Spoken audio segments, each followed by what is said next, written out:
People who live in heaven don't have to think about those who live in hell, Josie, the dwarf. Look, watch to the end, whispers a guy with a frightened face. That was very good advice. The hero scratches his hands until they bleed. But how would I feel if I were the person who was sent to hell, he thinks. Watch to the end. This phrase is constantly spinning in his head. He who lives in hell thinks of heaven. Every second, a yellow die appears in front of the hero. See to the end of the alternate world. Why? Why I should do this? On the face of the hero, fear and bewilderment. We see that he, barefoot, in tattered clothes, is lying on a rock in the middle of a cave, and next to him is the same sign about the end of the world. Geez, Shinhyun and Yoonseol, are you still asleep? I think Yoonseol is very tired. The hero hears someone say, Shinhyun, is that my name? Yes, that's right, my name is Shinhyun. Don't wake her up until we get home. She's so annoying to her big brother. That dream again, Shinhyun thinks. It's the night I was driving home with my family, and a car with a young guy and a little girl sitting in the backseat gets into an accident. When the hero woke up, he did not see anyone around him. How much time had passed, he did not know. And this was exactly the place. But years have passed since then. And the only item he found in this cave was this book, The Art of Cultivating Heavenly Origin Martial Arts. There is also a message: if you want to go home, watch until the end. Does this mean that if I master everything that is written in this book, I will return to my family? The hero thinks. He can't take it anymore. A yellow bar appears. Congratulations, you have completed the training. Shinhyun gasps in disbelief. I did it. It's all over. Dad, Mom, Yoonseol. When that door appeared, Shinhyun understood that the place he was in wasn't the end of the world. The Chinyon comes out of the cave and stands above Murim, a lovely town set in lush green forest. It's not the end, it's just the beginning of the whole story. Although until recently, the hero tormented himself with the question, why is all this to him? This lasted for a full 10 years. What does he have to do to reach the end of this world? Hey, young, suddenly Shinhyun is called out. The stranger draws attention to the strange clothes of the hero. He allegedly heard his voice and would be happy to let him go, but his family is starving, so. The ragamuffin puts out his sword and politely asks the hero to give him his flesh. Shinhyun is horrified by what is happening. The bloody sword falls to the ground. The hero, sitting on the 5th point, tries to crawl back. He looks in horror at what he has done and repeats that it is not his fault. Terrible thoughts run through his head. A die appears. Your external skill has increased. External skill. Shinhyun is completely at a loss. He killed a man and his skill level increased. The hero starts laughing. Hysterical laughter. The moment he saw the text on the die, it became clear to him what to do. The Art of Cultivating Heavenly Origin Martial Arts is the title of the book he received.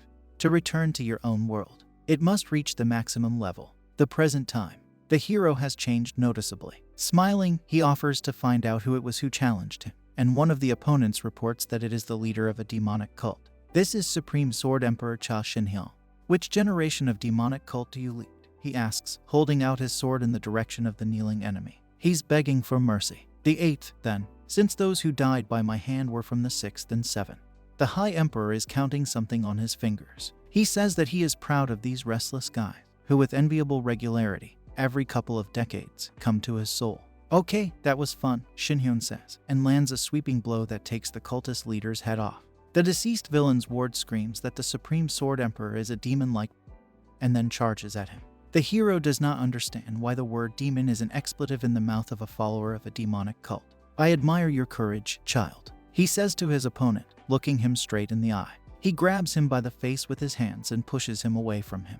The cultist tries to do something, but realizes that his body simply does not obey. In front of him is a circle of white energy that is simply impossible to break through. Shinhyun glares at the enemy from behind the screen. He holds out his hand to the cultist's face and tells him a very hurtful thing. No matter how many years or decades it takes for demon worshippers to regain their strength, they won't succeed. He advises the guy to come again, having learned a couple of new demonic tricks. Maybe at least this would amuse the Supreme Sword Emperor in some way. He appoints the surviving enemy as the new cult leader, turns around, and walks away laughing. The leader of the demonic cult has turned out to be quite thin this time, Shinhyun thinks. He's leaning against a tree, wondering what he can do to keep himself entertained. Maybe create an evil sect with the highest martial artists. Why is everything so banal and uninteresting here? It's been 140 years of this immensely boring life. Everything that might have faded in that time has faded. At first, Shinhyun was determined to reach the end of this world, but now he doesn't even remember the faces of his relatives from the previous, real life. There is no longer any paradise left in his life that he wants to go to. Every day is just hell. Yes, that's enough. It's time to put an end to everything. Shin Hyun looks sadly into the distance. Suddenly, he feels something. A pop-up die indicates that both internal and external skills have increased to the maximum level of 50. Below is a message of congratulations confirming that you have reached the highest level. The next window appears. It says about removing the restrictive condition, ascent to the level of the deep. And immediately the third, you are returning to Earth. Shin Hyun is startled to the core. After all these years, he laughs hysterically. They felt sorry for him because he gave up or something. Is he being teased like that? Ascent to the deity level. Does this mean that he is now equal to God? But this is really weird. This would mean that he is free from all his carnal desires. But now he is overwhelmed with emotions, such a number of them he has never had in his life. Shin Hyun remembers his family, without the faces that have been erased from his memory. Those three are probably already dead, since so much time has passed. Shin Hyun's desire to return to his home was lost a long time ago. All he had left. It's a heart that wants revenge. Another die. Do you want to return to your home world? Take revenge on the man who put Shin Hyun in this hell. The hero, whose face is distorted with anger, is transported somewhere in a vortex of white energy. I'll kill them. I'll kill them. I'll kill them. Whoever it is, I will kill. Splits appear inside the light. There are more and more of them. The light slowly goes out. Supreme Sword Emperor Cha Shin Hyun, after staying in Murim for 140 years, returns to Earth. 2025, Korea, Red Wolf Dungeon. The girl shoots arrows glowing with energy from a bow. She sees the red wolves chasing after a young man who screams in desperation. The animals have burning eyes and terrible grins. The girl launches another projectile. The notification archer skill's strong arrow appears. She hits first one monster, then a second, and finally a third, saving a terrified warrior in very light protective gear. She calls out to her squad members, and one of them, a young boy, responds by calling her Cha Yunseol. The girl is glad that she arrived on time and offers to gather the entire squad and get out of here faster. The young man is very happy that he has such a commander. He tries to thank Yunseol, but before he can, a huge red wolf grabs him by the neck. The girl screams in despair as she sees Mr. Byung-gu die. The unfortunate man's hand falls lifelessly to the grass. A real massacre takes place in the clearing. The red wolves ruthlessly destroy the squad, which, apparently, was led by Cha Yunseol. The screams for help, the blood pouring down in a river, a terrible, disgusting picture. The girl sees that everything is very bad. The battle, as it seems, is lost completely. There is no end to the red monsters, and in place of one dead person comes another. The mana pool is running out. Just a little more, Yunseol realizes, and she'll be going on a date with the creator. Someone escapes from the battlefield. The girl sees that it is one of her companions, Seo Young-moon. She yells at the top of her lungs. But chasing the coward is hindered by the red wolves, who have already come close. Looks like this really is the end, she thinks as she loads another arrow.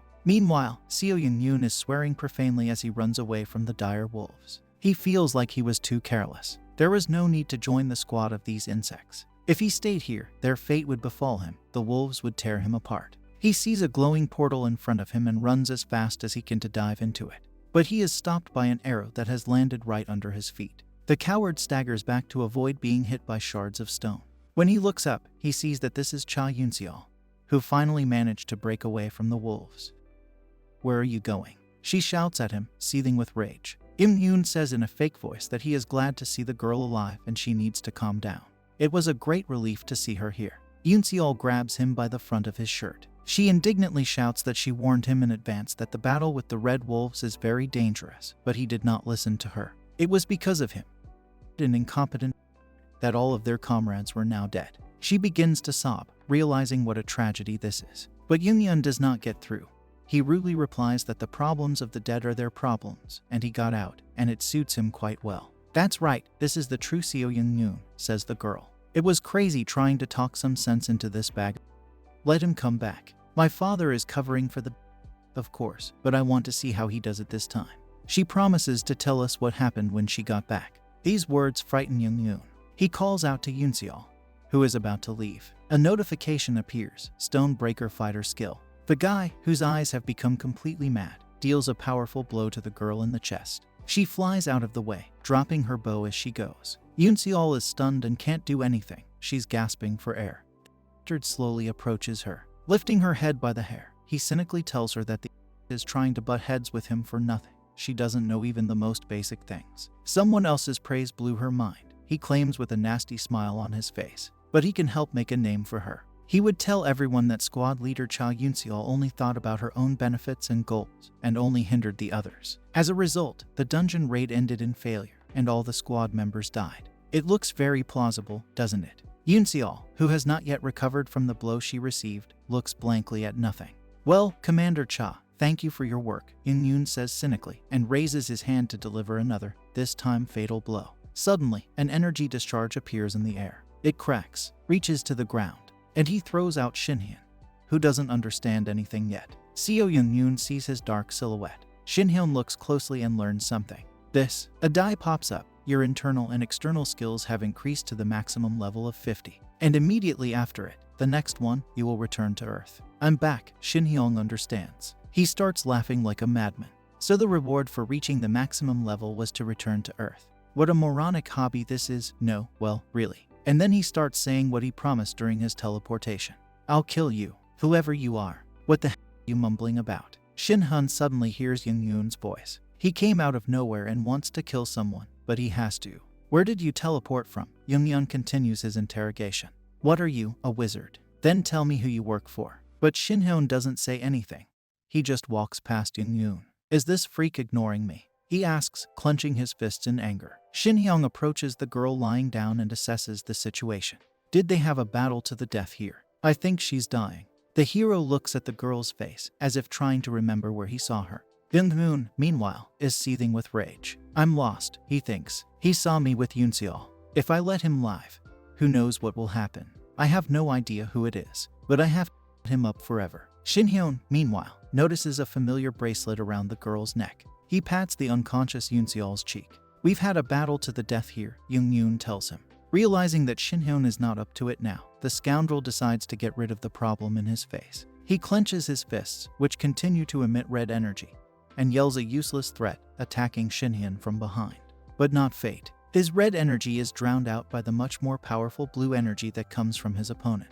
He literally bathes in its streams. Did you think, Shinhyun says, that I wouldn't notice? His face looks very menacing, and his eyes glow with righteous rage. You asked me my name, didn't you? I am the Supreme Sword Emperor, Cha Shinhyun. Although I understand, he says mockingly, that it doesn't mean anything to you. A beam of white energy shoots out from Shinhyun's hand. It hisses and whistles, lighting up everything around you, and blows Yoon's head off. That's right, says the hero. I'm Cha Shinhyun, Cha Yunseol's older brother. Looking at his sister, the hero smiles happily. Someone asks a crying girl with a teddy bear in her hands if she is going to continue throwing tantrums and threatens to leave her here if she does not stop.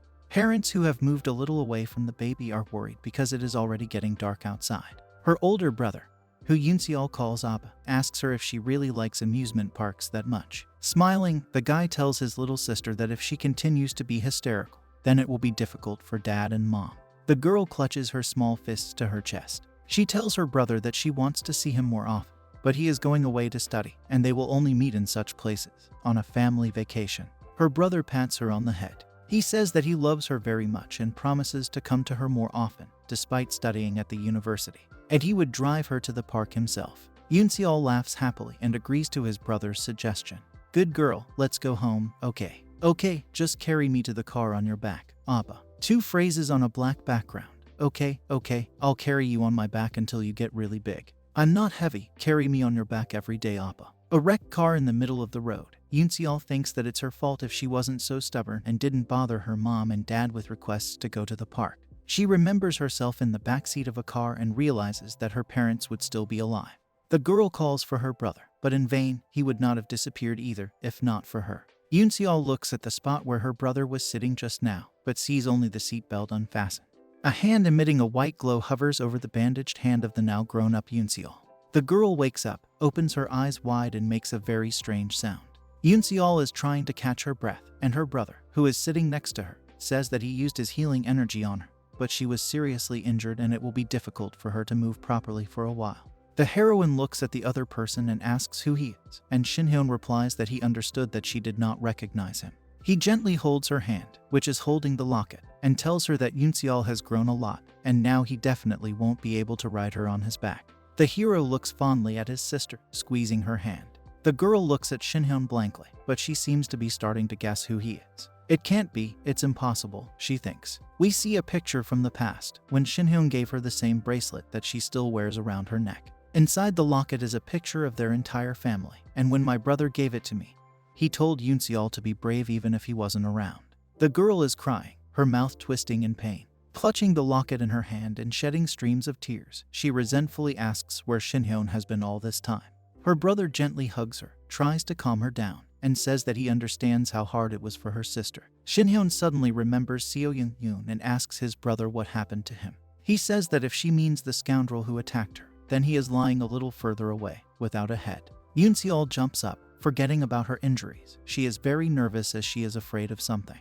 When asked if Shinhyun really killed Yoon, the hero replies that it was a completely natural act. The girl takes his hand and pulls him somewhere. She shouts excitedly that they need to get out of here right now. This is an ordinary multi-story building. Yoon-seol walks around her room, thinking that she's been here for a long time, but nothing changes in this house, and Shinhyun is standing next to her. The girl looks down and says that they are in big trouble, as director Seo Kangjin will definitely find them. Seo Gangjin, whose bandits set a huge fire, sits on the corpses of his enemy. Yoon-seol explains that this is the leader of the Dawn Guild, the father of the murdered Seo Yoon, and a former bandit famous for his ruthlessness and penchant for resorting to violence every time. We see the hideous face of this man, who, according to Yoon-seol, is one of the top 11 ranked hunters in Korea. It's 9 o'clock sharp on the smartphone, which means that the heroine missed the time when she was unconscious when she was supposed to report on the situation. The girl cries. She is sure that Seo Kangjin has already found out about the death of his son and will suspect her, since she is the only survivor of that ill-fated raid. Shinhyun asks his sister if it's all that bothers her. Smiling happily, he scratches his head with its luxuriant black hair and says that sister has nothing to worry about. He can kill Kangjin just like his son. The hero pats his sister's cheeks, assuring her that he is the supreme emperor of the sword, and he does not care. Yoon-seol tells his brother not to be so cocky, as Seo Kangjin's level is more than 50, and it's no accident that he has risen to his current heights. Shinhyun finds it strange that he hears about levels in this world as well. Yoon-seol screams loudly, her face red with anger. She demands that her brother stop calling himself by the title she just heard. She doesn't like the way he talks. He's back after 14 years of absence, but he shows clear symptoms of 8th grader syndrome. Footnote: the term 8th grader's symptom is usually applied to megalomaniac teenagers who are desperate to stand out and are convinced that they have secret knowledge of unknown forces. The hero thinks about how to calm his sister down. Yoon-seol holds his head in his hands and continues to complain about life. She wasn't sure about anything. Her parents were dead. Her brother was missing. Shinhyun, she says, has no idea how difficult it was for her. Glancing at her brother, the girl reproaches him for appearing only now. Shinhyun walks over to the photo hanging on the wall and looks at it. He realizes that his parents died in that accident. Seizing the initiative from his sister, he begins to explain. Yoon-seol, standing in her shorts next to the sofa, finds out that her brother is talking so strangely, as he has been in a place called Miram all this time. How it got there is a long story to tell, so it will be better to focus on the things that are happening here and now. Looking into her eyes, Shinhyun asks her to tell her what a hunter and guild are, and if there really is a concept of levels in this world. The girl's mouth drops open in disbelief. She holds out her hand to stop her brother and says that these questions might make her head explode. Immediately, Yoon-seol runs off somewhere, saying that they will talk about everything later, but in the meantime, she needs to do something. When her brother asks her where she's going, the girl with the car alarm keychain says she's going to the Dawn Guild. She promises to return soon and asks her brother to stay here. Shinhyun turns the door handle. He enters the library and notices that nothing has changed here. It feels like he was here just yesterday. Scratching his chin, the hero remembers his sister's red face from anger and realizes that she has become much stronger during the time she spent alone. He promises himself that he'll be a good big brother to make up for the years he's been away from her. Shinhyun suddenly realizes that he has to find Seo Kangjin, who is a danger to Yoon-seol. Suddenly, the hero hears a sound outside the door and goes to her. He sees 3 menacing-looking young men standing in front of him. One of them stretches out his hand to the hero, in the palm of which a purple magic sphere glows. The mage has a sinister smile on his face. 2 of the newcomers are armed with swords, and the energy flowing from the palm of the third seems very powerful. It flows, enveloping everything around. One of the customers asks where she is. Shinhyun, his face filled with anger, calls the person who asked the question because the hero realized that this was Seo Kangjin, the leader of the Dawn Guild. The man menacingly asks Shinhyun where Cha Yoon-seol is now. A car stops in front of the administration building. Yoon-seol, her hair fluttering beautifully in the wind, approaches the main office of the Dawn Guild, which belongs to the second generation of guilds in South Korea. The girl thinks that she came here almost immediately, but Seo Kangjin might have already done something, like order her to be captured as soon as she arrives. The heroine, standing by her car, is thinking about who she can turn to for help when someone calls out to her from behind. An attractive girl in short clothes with pink hair asks Yoon-seol what she is doing here at this time of day. We find out that this is Lee Ji-hae, the deputy leader of the Dawn Guild. Ji-hae looks at Yoon-seol and says that she was supposed to be participating in the raid with Seo Yoon-noon. Yoon-seol in his short jacket tries to find an answer to the question of the interlocutor, whether something happened during this hike. The heroine thinks about Lee Ji-hae, who looks so harmless right now, is actually one of the 4 most powerful hunters in South Korea. She is known for her loyalty and honesty, but her true motives are hard to read. Can I trust her? Yoon-seol wonders. But after clenching her fists, she realizes that she has no other choice and turns to Lee Ji-hae. The 3 thugs stare at Shin-hyun with a grim expression. He makes claims to them. Pointing a finger at the ringleader, the hero asks if he really sees Kanjin, and if so, if his parents didn't teach him to knock on doors instead of kicking them down. One of the leader's henchmen is about to charge at Shin, but Kanjin stops him by grabbing his shoulder. He glares at the hero and says that he doesn't care who is in front of him. He is looking for Cha Yoon-seol and will find her. Shin-hyun looks him boldly in the eye. The reason you're looking for Yoon-seol, the hero says. Kanjin hears Shin-hyun claim that it was his son who killed him, and his eyes fill with animal rage. Clenching his fists, the scoundrel lets out a desperate yell, red energy swirling around him. Somewhere off-screen, Lee Ji-hae asks Yoon-seol if her older brother, who has returned from Murin, is really named Cha Shin-hyun. The hero, glowing with white energy and looking truly intimidating, responds to the enemy that this is exactly how it is, and exactly how it should be. He offers to show Kanjin what he can do, and the leader of the Dawn Guild rushes at Shin-hyun, his face contorted with anger. His sword emits a bright red glow, while our hero's hand is no less powerful blue. Lee Ji-hae looks ecstatically at Yoon-seol and says that she has to meet her brother right now. A wave of red energy surges like a tsunami. It comes from Seo Kanjin's sword and tries to cover Shin-hyun with it. The hero looks thoughtfully at the enemy trying to hit him and reflects that the Kanjin sword is endowed with some mysterious power. Sword energy and sword aura are similar, but they have different origins. Shin-hyun looks at the enemy and tries to figure out if this ability is different for humans, which Yoon-seol called hunters. The hero remembers the damn threatening expression on the face of Seo Yoon-noon, who was killed a little earlier in the same red glow, and realizes that he also used a strange power. Chuckling, Shin-hyun says it would be a good idea to do some research over Kanjin. The one with the red energy spewing sword and the strange expression on his face really looks like some kind of exhibit. After performing a series of intricate moves, Seo Kanjin approaches the hero. The warrior skill, consecutive strike notification appears. Shin-hyun looks on calmly at the enemy's efforts. Getting close, Kanjin strikes with his pulsating sword, and waves of red energy begin to spread out from the hero's head like ripples on water. Shin-hyun, whose arm is hanging in the most relaxed position, understands what's going on. At this level, Kanjin, who is bulging his eyes horribly right now, would roughly match the level of a top-peak martial artist. By the way, he is completely confused. Shin-hyun just parried a blow that was put so much effort into with his hand.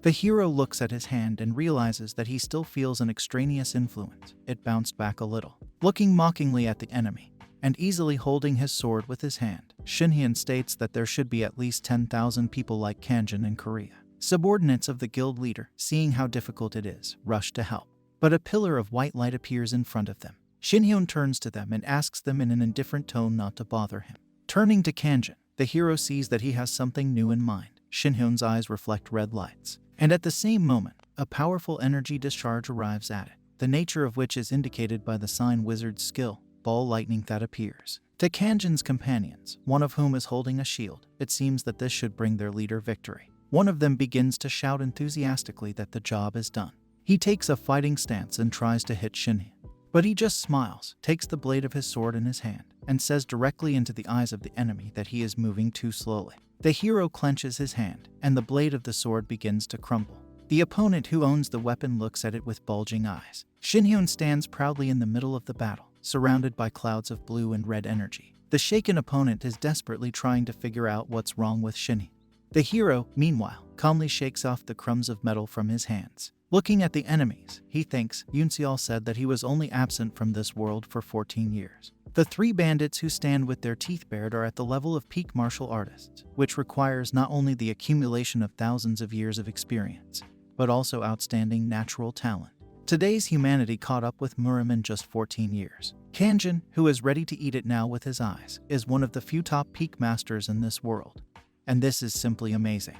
But they still don't reach the level of the top 10 martial artists. Shinhyun sees outstanding warriors who fall into the designated category. The hero smiles. As far as he knows, he is not included in this Jonggu rating. He again imagines his competitors, only this time not in two-dimensional, but in three-dimensional form. In this case, Shinhyun understands. All he has to do is get to the very top of the ranking and set a new countdown.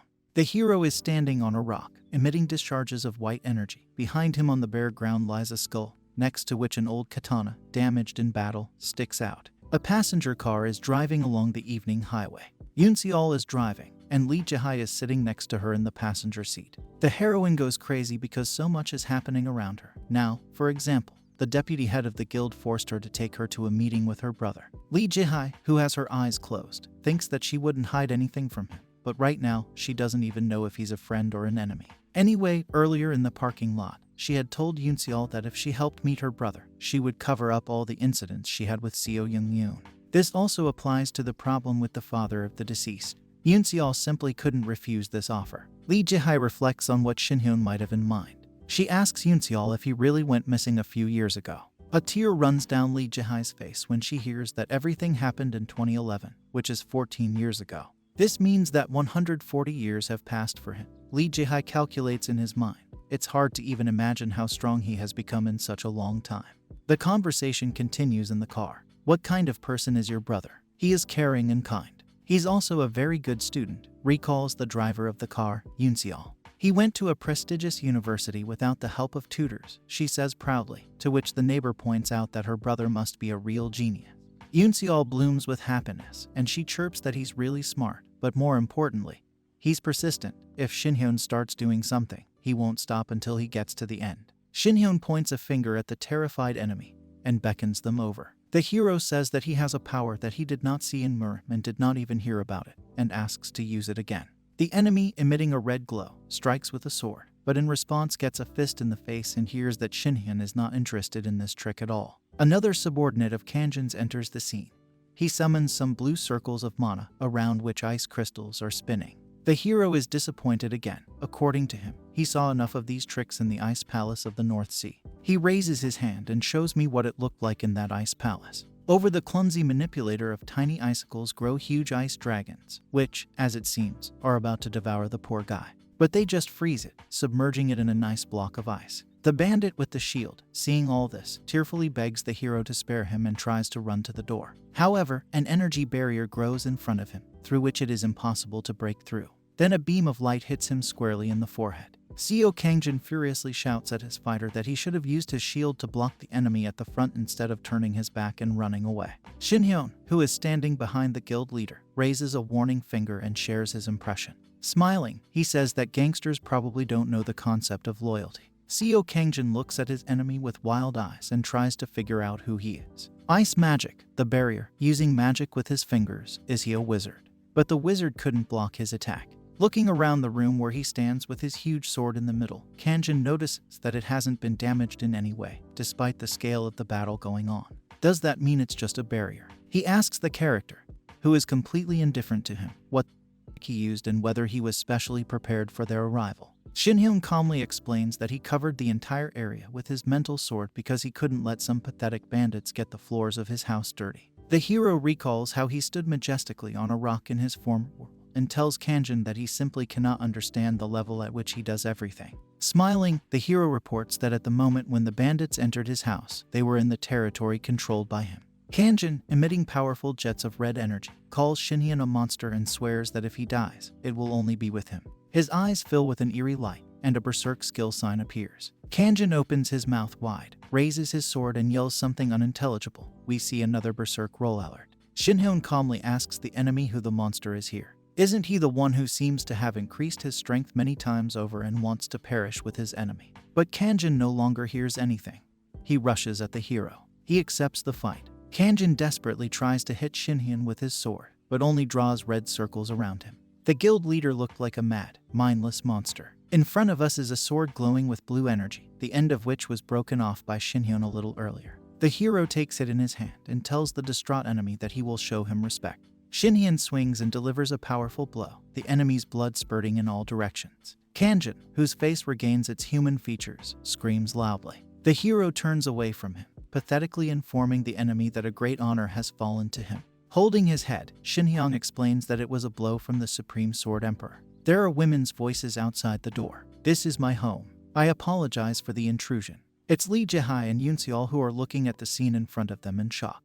Yoon Seol indignantly asks what happened to her house and why the front door is in such a state. Shinhyun, who has piled the corpses next to the locker and hasn't had time to wipe the blood off the floor, knows that the scandal will be loud. He humbly asks not to scold him for celebrating his housewarming party in this way. But the sister continues to be angry. She does not understand why the housewarming party should be so bloody and asks if the hero is going to continue to cause her trouble. Lee Jae-hae, meanwhile, is looking at Shinhyun with a special expression on his face. He notices this look and feels that this woman's inner skill resonates with the cultivation art of the heavenly origin martial arts. He and she seem to be standing in the middle of space, surrounded by gentle golden streams of magical energy. Shinhyun SSI asks if Jae-hae is thinking, and after reading her message, he asks telepathically who this girl is who is able to use sound transmission. Still gazing at the hero with a charming expression, Lee Jae-hae wonders if he really thinks that only he was in that place. Shinhyun looks at her in shock. This is a typical urban high-rise building.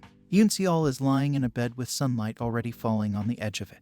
On the face of the awakened girl, bewilderment. She jumps out of bed. He's in his pajamas, looking around his apartment. Her brother isn't there, and it's clear from Yoon Seol's expression that she's very upset. Shinhyun shows up at the window, smiling and telling her that she woke up too early. The girl looks at him as if she's afraid of something, and very warmly responds, standing at the window under the rays of the sun, which will not disappear again. So it wasn't a dream, Yoon Seol realizes, and asks his brother why he woke up so early. Shinhyun looks at the screen of his phone and asks his sister to wait a second, and she agrees. The hero reads the text of the received message. He turns and walks away, promising to come back in a little while. Yoon Seol looks out the window and sees that a car has already arrived to pick up his brother, and the driver is waiting patiently for Shinhyun to approach him. It's been a week since he came back, but she still doesn't believe it's real. The deputy guild leader, Lee Jae-hae, said that he didn't leave anything behind, and then disappeared, offering to meet again as a farewell. Right after that, people dressed in black work suits showed up at the apartment and took the bodies of Seo Kangjin and his henchmen away. The next day, the news reported on Seo Young-yoon's death, as well as Seo Kangjin's resignation and disappearance. Lee Jae-hae kept her promise. Yoon Seol watches as the car driver bows in front of her brother and continues her mental narrative. She was the only survivor of the raid on the Red Wolf Cave, so she had to take responsibility for herself, in the form of a long-term probationary period inside the guild. And today Lee Jae-hae called her brother. What is she up to? Yoon Seol thinks with a worried look on his face as he continues to stare out the window. She really hopes that Shinhyun, who has already got into the car, will return home safely. Lee Jae-hae is sitting at a restaurant table. She takes a sip from her cup when she hears Shinhyun's voice. He says that the girl, as it seems to him, is defenseless in this world. Standing right in front of her, the hero declares that someone is constantly watching her. Lee Jae-hae laughs merrily, saying that this is not surveillance, but security. Shinhyun takes a sip of his tea and is surprised to find out what it tastes like. The girl notices this and confirms that it is indeed Junshin Yinjin, which she loved to drink so much when she dropped by Hanam's. Note, Junshin Yinjin, a famous tea that originated in China during the Tang dynasty, was served to the royal family of the Xin dynasty. The girl smiles and clarifies that this happened, of course, in Murim. The hero smiles back and notes how quickly and skillfully Lee Jae-hae gets to the point. She also looks down into her cup and says that according to her information, 3 people have returned from Murim: Shinhyun, herself, and the head of the Twilight Guild, Park Tae-hoon. His guild, along with the Dawn Guild, is one of the most dominant forces in the Korea Hunter Association. The two powers don't like each other very much, but Lee Jae-hae has been in contact with Tae-hoon for quite some time and found out something interesting about him. Once again, we see the seatbelt dangling loosely in the car from which Shinhyun disappeared. So, Lee Jae-hae begins his story. In 2011, Park Tae-hoon woke up in a very strange cave.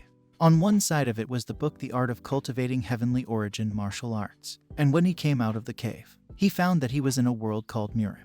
This is exactly the same thing that happened to both you and me, says Lee Jae-hae. A sign appears. Do you want to return to your home world? Second, if so. And third, witness the end of this world. We see a guy standing on a piece of rock above a sea of green forest stretching out beneath his feet. Yes, it is, Shinhyun replies. Lee Jae-hae continues his story with a calm expression. Shinhyun returned many years later, when his world had already entered the era of hunters and dungeons. Who carried out this transformation is unknown. It may be some kind of deity, or an insidious supervillain.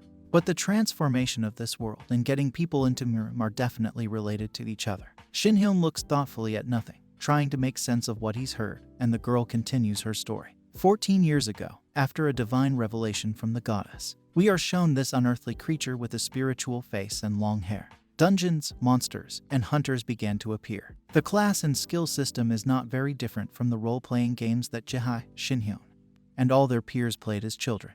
The hero remembers all these scary monsters and brave heroes that he was lucky enough to control once. But he wants to ask her something much more important. How did both she and Park Tae-hoon return to Earth? The girl looks at him in surprise and says something, which seems perfectly natural to her after her own death. Didn't the same thing happen to you? She asks in surprise as the hero gets angry and slams his fist down on the table. Shinhyun is gripping her precious cup of tea so tightly that cracks are spreading all over it. It was said, he reflects, to witness the end of this world, but what happened happened. An unkind smile appears on his face as he realizes that he has taken this goddess by surprise.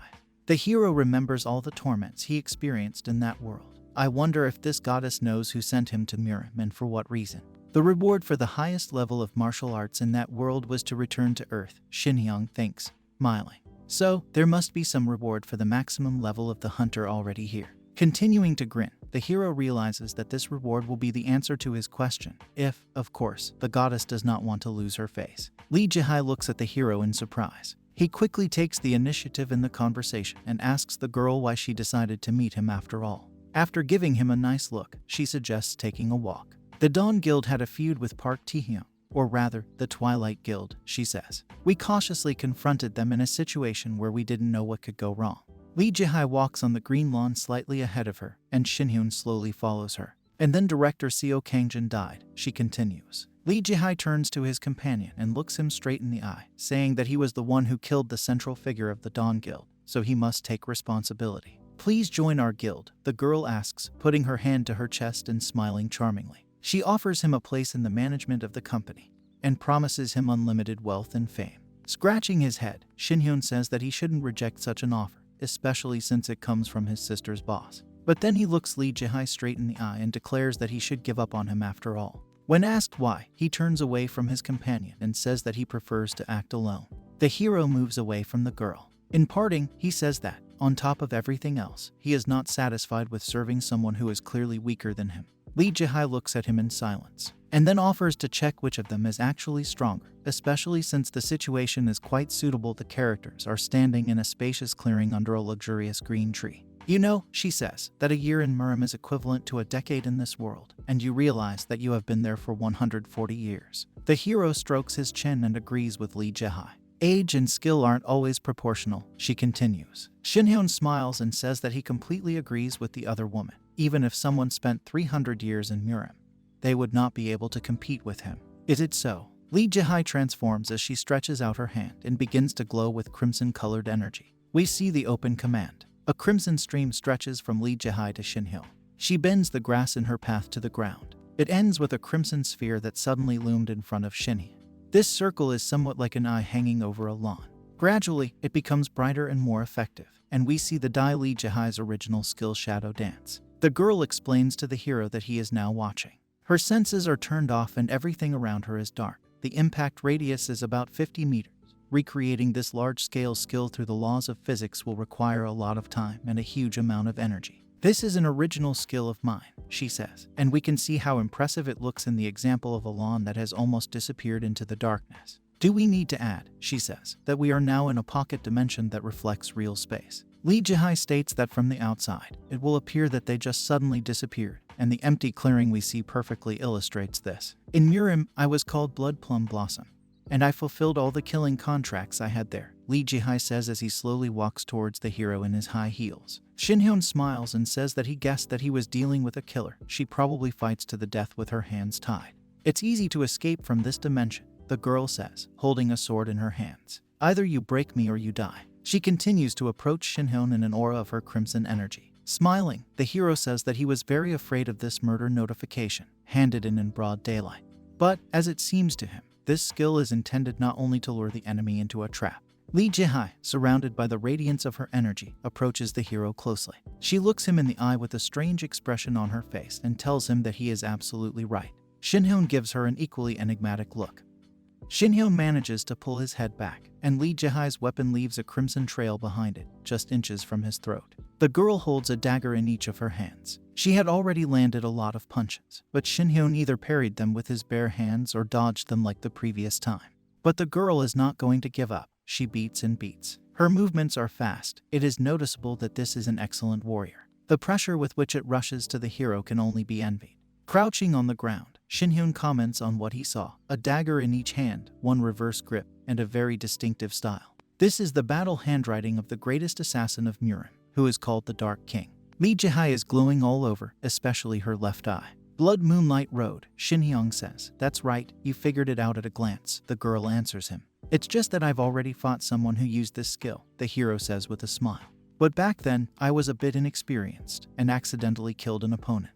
Lee Jihai looks at the hero in fright. Shinhyun tells her that since she has spent less time in Murin than him, he will allow her to use 3 styles against him, and if she succeeds in defeating him, he will join the Guild of Dawn. The girl, who is still holding her daggers, hears the hero's request to show him her first style.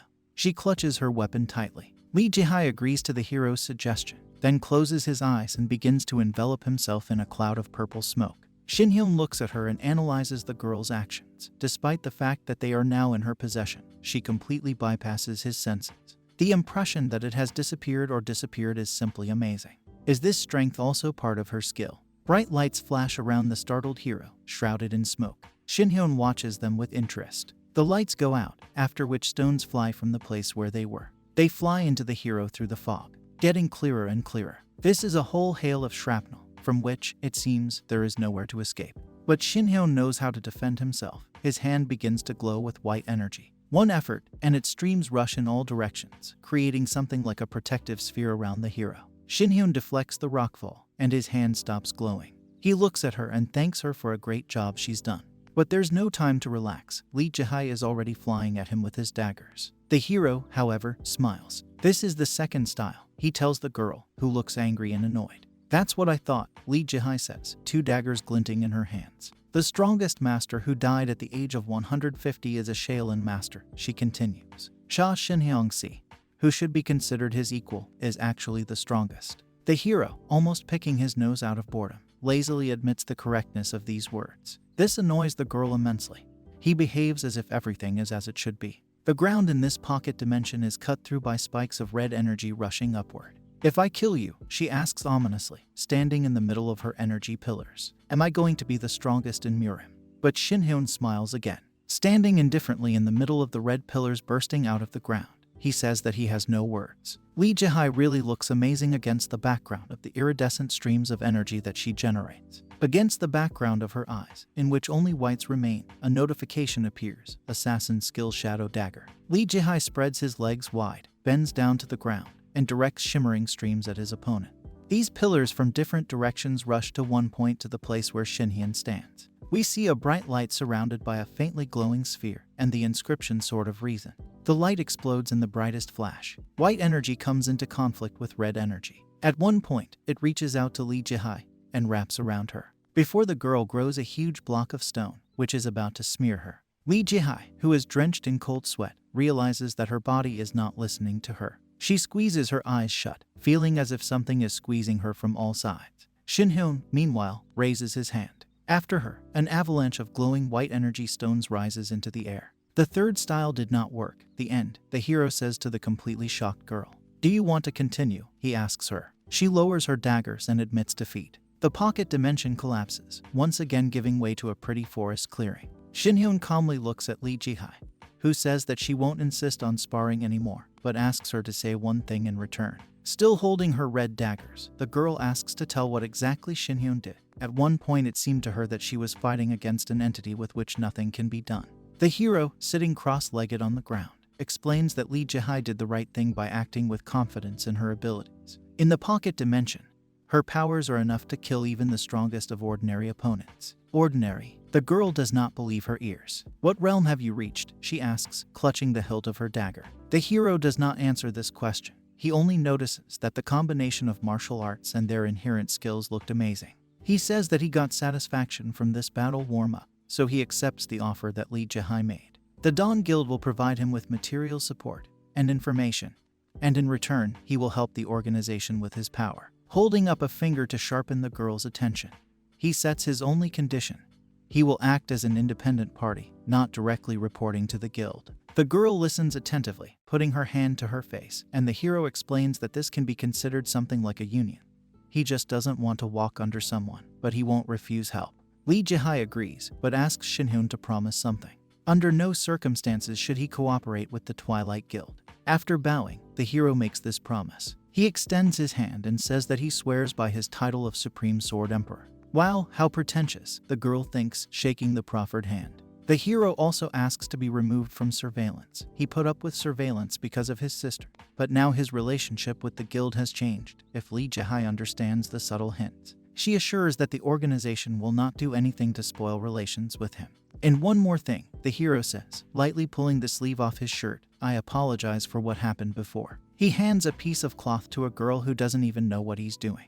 This is for teasing you, joking about the 3 styles, and so on. I just wanted to take a look at the true skills of a peak master and a high-level hunter. Shinhyun looks at the girl, and from the look on his face, it's clear that his words were sincere. Cha Shinhyun SSI, Li Jihai says, I appreciate your words, but it's okay. Thanks to your bullying, I was able to fight you with the intention of killing you. Then it's no wonder you were aiming for vital organs, says the hero. He asks the girl to tell him why she decided to become an assassin.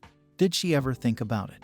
Li Jihai replies that when she was making a choice, she was desperate to kill someone. The hero looks at the back and says nothing. A series of system messages. Do you want to go back to your old world? If you do, reach the end of this world. Looking thoughtfully into the distance, Shinhyun tells her that he understands what she's talking about. It's all he thinks about all the time.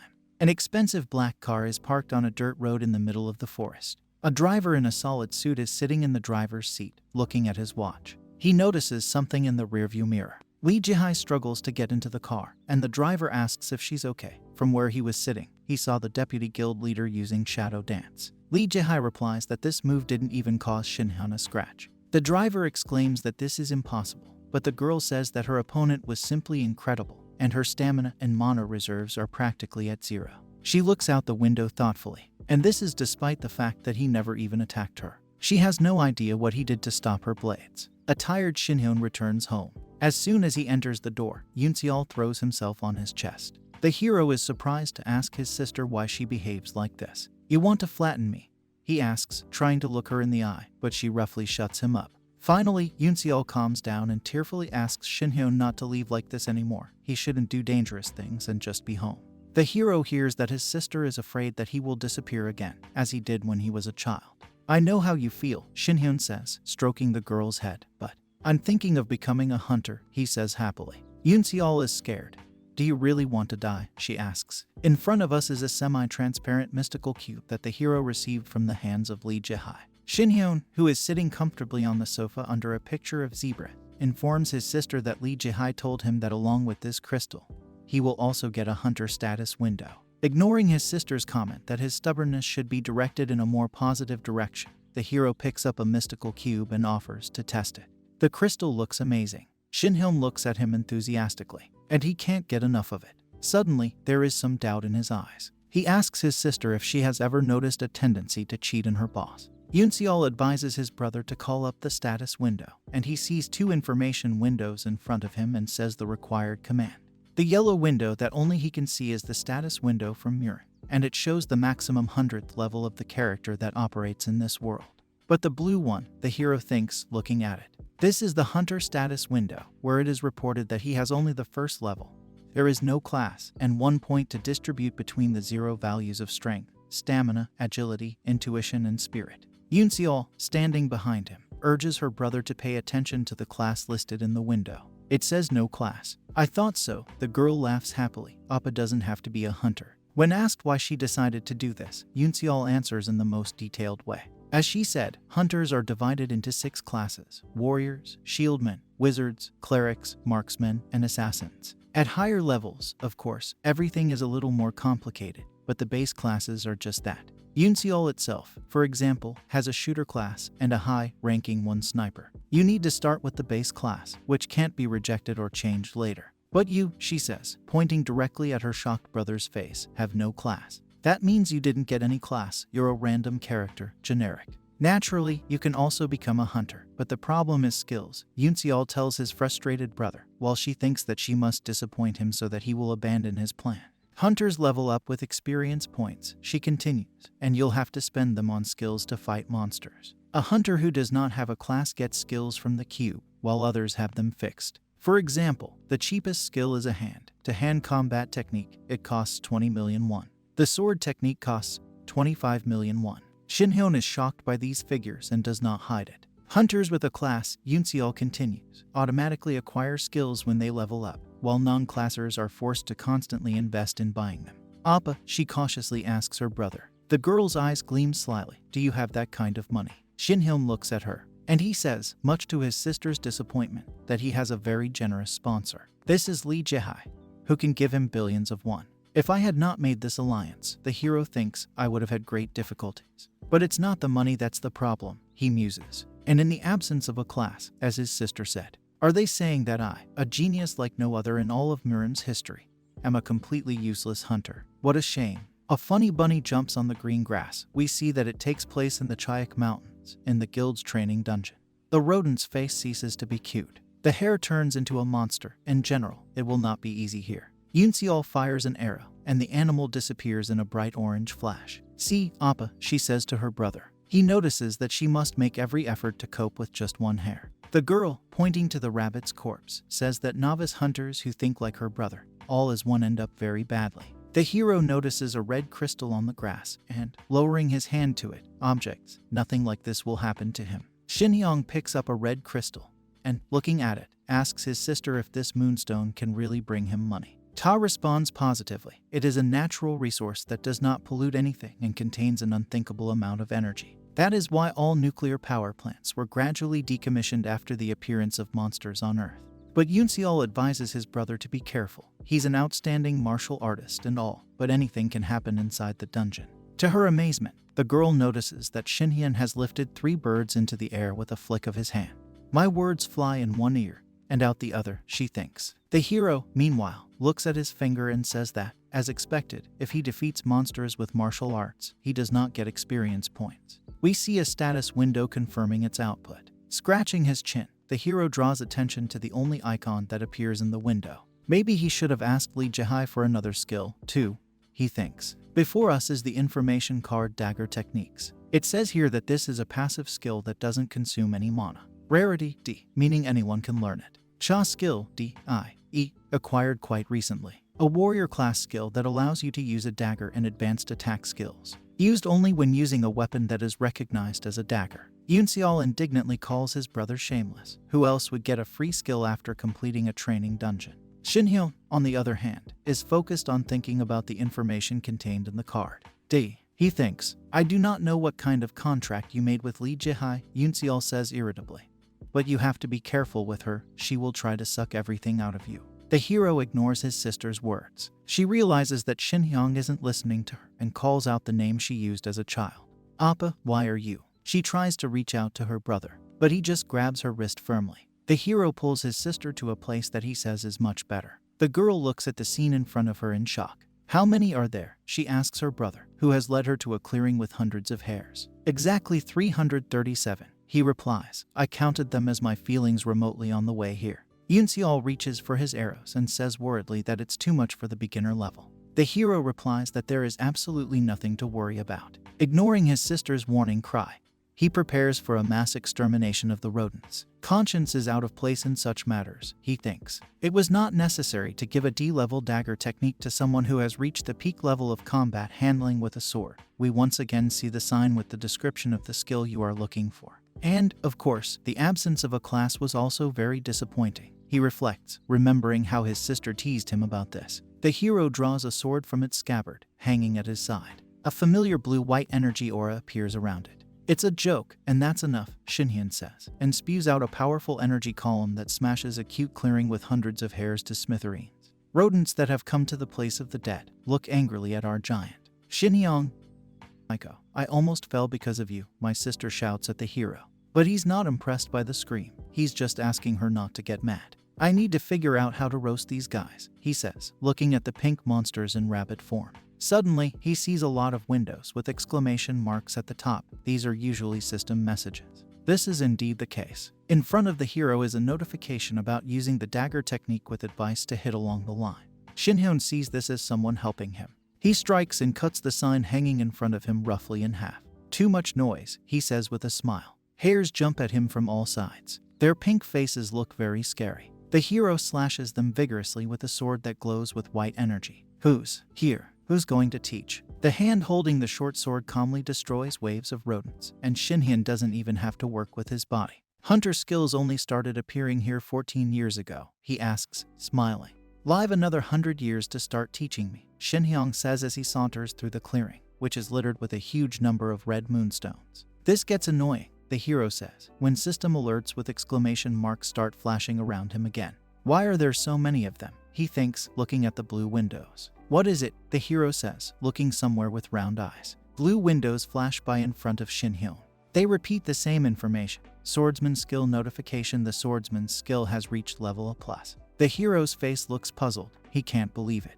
The status window is always so small. Where to change the settings? Shinhyun, who is standing in the same clearing, pokes his finger at the blue windows. Yoonseol, shocked by what she saw, asks him in a shaky voice what he just did. The hero continues to look at the notifications. He says that he does not know English very well, but apparently his skill as a swordsman is displayed in the system, unless, of course, there was some error. Yoonseol can't believe what's happening. How can you reach the A+ skill level, especially in just a few moments? The hero comes up with an idea and calls his sister. He asks if it is possible to gain experience points in battles with monsters using a passive skill that does not consume mana. She confirms this hypothesis and asks why her brother asks about it. No, nothing, he says, peering through the blue system window. This notification reads, energy is an original skill. Then there is another one, rarity A+ the highest treasure. The existence is not proven. Skill A+ the possibility of free transformation without an upper limit. Shinhyun folds his hands in front of him, makes a sweet face, and says that he just wanted to make his future job easier. The hero's foot plows the ground of the forest lawn.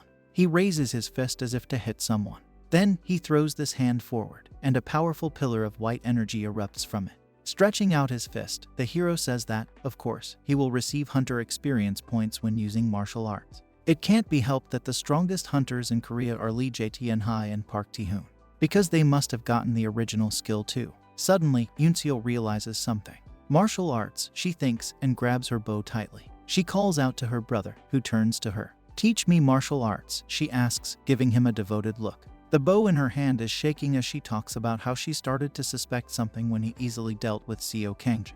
But today, she saw everything with her own eyes and realized how strong Appa really is. She recalled what had happened in the Red Wolf Cave. Unless there are some drastic changes, those events won't happen again. But there is no guarantee. But for me, the squad leader, she says, if I'm on the same level as I was back then. Yoonseol's eyes are streaming with tears. I don't want to feel the same regrets as I did back then, she says. The girl realizes that she can be as strong as her brother, but if martial arts will help her get closer to him. Shinhyun puts his hand on her shoulder and promises to teach her. Smiling, the hero says that he has never taught anyone. But the teacher, as it seems to him, he will be strict. Shinhyun looks at his sister and thinks that he can't always protect her like last time. She should be able to fend for herself, as no one knows what the future holds for them. Smiling, he tells his sister to move on to the next item. Is this a golf course? She asks him, indignation in her voice. My brother and Sethra are running somewhere in a green field. The girl asks what Appa is going to do now that he has mastered the sword skill. And will he continue to use the warrior's skills? The hero stops and looks at two red hairs sitting high on a rock.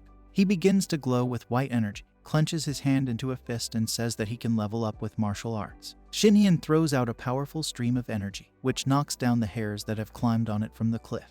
Yoonseol defends himself from his brother's antics with his hand, and hears him say that in this situation, his future path as a hunter looks very vague. The hero puts his hand out in front of his sister and says that he can level up with martial arts, but he also wants to be able to master a special class skill. Young people are standing in a clearing in front of a whole herd of red hares. Shinhyun thinks about how Lee Jihai, who was a stinger, was leveling up with a combination of martial arts and assassin skills. Thus, he also needs to find a skill that can be combined with martial arts. Shinhyun's eyes tell that he's up to something. Yoon-seol stares at the white arc that stretches out over the clearing of hares. And this is not an arc, but a Shinhyun flying over the rodents. He's clearly planning to attack. You can tell by the swirling flow of energy coming out of his hand. The hero remembers his battle with Yoon and thinks that any skill that is embodied in martial arts is useless for him to learn. However, he knows skills that were difficult to associate with martial arts, such as the wizard's fireball. What does this mean? Magic. Shinhyun flies down, surrounded by an aura of white energy, and falls on the lawn. Yoon-seol anxiously tells him that if he continues to act so hastily on his own. But the hero interrupts her remark with a smile. He had already figured out what area of skills could be linked to his martial arts. Sitting on the lawn with a perfectly happy expression on his face, he says that he will become a wizard. Yoon-seol has 100 objections running through her head. But seeing how happy her brother is, she decides to leave things as they are. Shinhyun carefully examines the two system windows, yellow and blue. He tried out the hunter system and is now convinced of something. There are big differences between the status windows of Murim and Earth, respectively. In the first case, only the state of the hero is considered. Meanwhile, Yoon-seol says that at least she doesn't have to worry about everyday expenses anymore. Back to Shinhyun, he noticed that there are only two special functions in the Murim status window that mark the level and state of external and internal skill. These values help those who use martial arts, but on the other hand, the hunter status window shows a bunch of different information, skills, stamina, and even mono level. Shinhyun peers through the blue window. He notes that it is user-friendly, has many functions, and is very detailed. The personality and approach of the two systems are very different. It seems that they were created by two completely different personalities, but with similar ability. Before the hero flashes tiny signs informing about the level increase, he continues to compare the two systems. In this world, you need to fight monsters to earn experience points. Rewards are given out quickly and willingly, and this encourages the hunter to develop further. Naturally, there are risks, but if someone shows determination, they will certainly become a very strong hunter. In Murim, development was much slower and more dangerous. Shinhyun recalls how he had to meditate for a long time and fight countless enemies. But all these trials and exercises were a way to achieve enlightenment. If someone could not achieve this in the usual way, they had to wait for a fateful meeting. A fateful meeting, the hero exclaims in his mind. A book pops up in his mind, emitting waves of magical energy. Heavenly God is a legendary character who became a god through divine ascension in the distant past, and it was he who created the art of cultivating heavenly origin martial arts. It was a legendary secret treasure that had been fought over for a very long time in Murim. And it was in the cave where Shinhyun had woken up in Murim. This fateful meeting looked too obvious, so the hero simply did not pay attention to it. Shinhyun and Yoon-seol walk slowly across the beautiful green lawn. If the goddess was the person who gave people the hunter system, the hero muses, then the being who sent him to Murim may be. Shinhyun seems to realize something. He sees himself chained up in yellow Murim notification windows flying in front of him. It was the god of heavenly war, he guesses. The hero looks at a flying squirrel hovering above him, according to the corresponding sign. He is supporting Lee Jihai. A blow, and the unfortunate animal flies away under the pressure of a stream of white energy. The hero has been wandering around the dungeons for a month, accumulating levels. As he fights his next opponent, a rooster with burning eyes, he says that he understands why he returned to Earth, or rather, to Korea. He had already reached level 22. After finishing off the rooster, Shinhyun jokes that traditional Korean cuisine uses only chicken. When Yoon-seol studied 365 blood vessels in the human body, she also learned to channel her inner skills in the right direction. She certainly started learning martial arts too late, but there is still one way to help her. Yoon-seol is sitting in front of his brother on the floor of their shared apartment, and the girl asks what all this is about. He pats her head. Smiling, he advises not to be afraid of anything and throw up, even if it bleeds. Yoon-seol is shocked. The hero's words seem terrible to her. But from the window of their apartment, a huge black jet rushes out, which is the result of raising the internal force by purging the Kai channels and removing Thampure Kai. An arrow is poked into the stone, and we are told that Kai Yoon-seol was able to level up by 1 point as a result of that spectacular eruption. The girl is really happy. She excitedly points out to her brother, whose face and hair are burned, an arrow sticking out of a large boulder. "You seem to be doing a great job," Lee Jihai says as he warms his hand on a cup filled with the now familiar precious tea. Smiling, she suggests to her interlocutor to establish a settlement. Shinhyun, who is addressed with this phrase, replies that Lee Jae is true to herself. She always goes straight to the point. While sipping his tea, he says that she hasn't called him in quite a while, which suggests that Lee Jae is up to something. Smiling, she approaches him, calls him by his Miram name Shinhyun SSI, and, holding out her hand, invites him on a date. Shinhyun is surprised to be asked out. He says it's the first date request of his life, but he doesn't feel like accepting it. Lee Jae laughs and asks the hero not to take things so seriously, and just go along with her. She gets up from the table and gives me the details. A new dungeon has been created in Bucheon.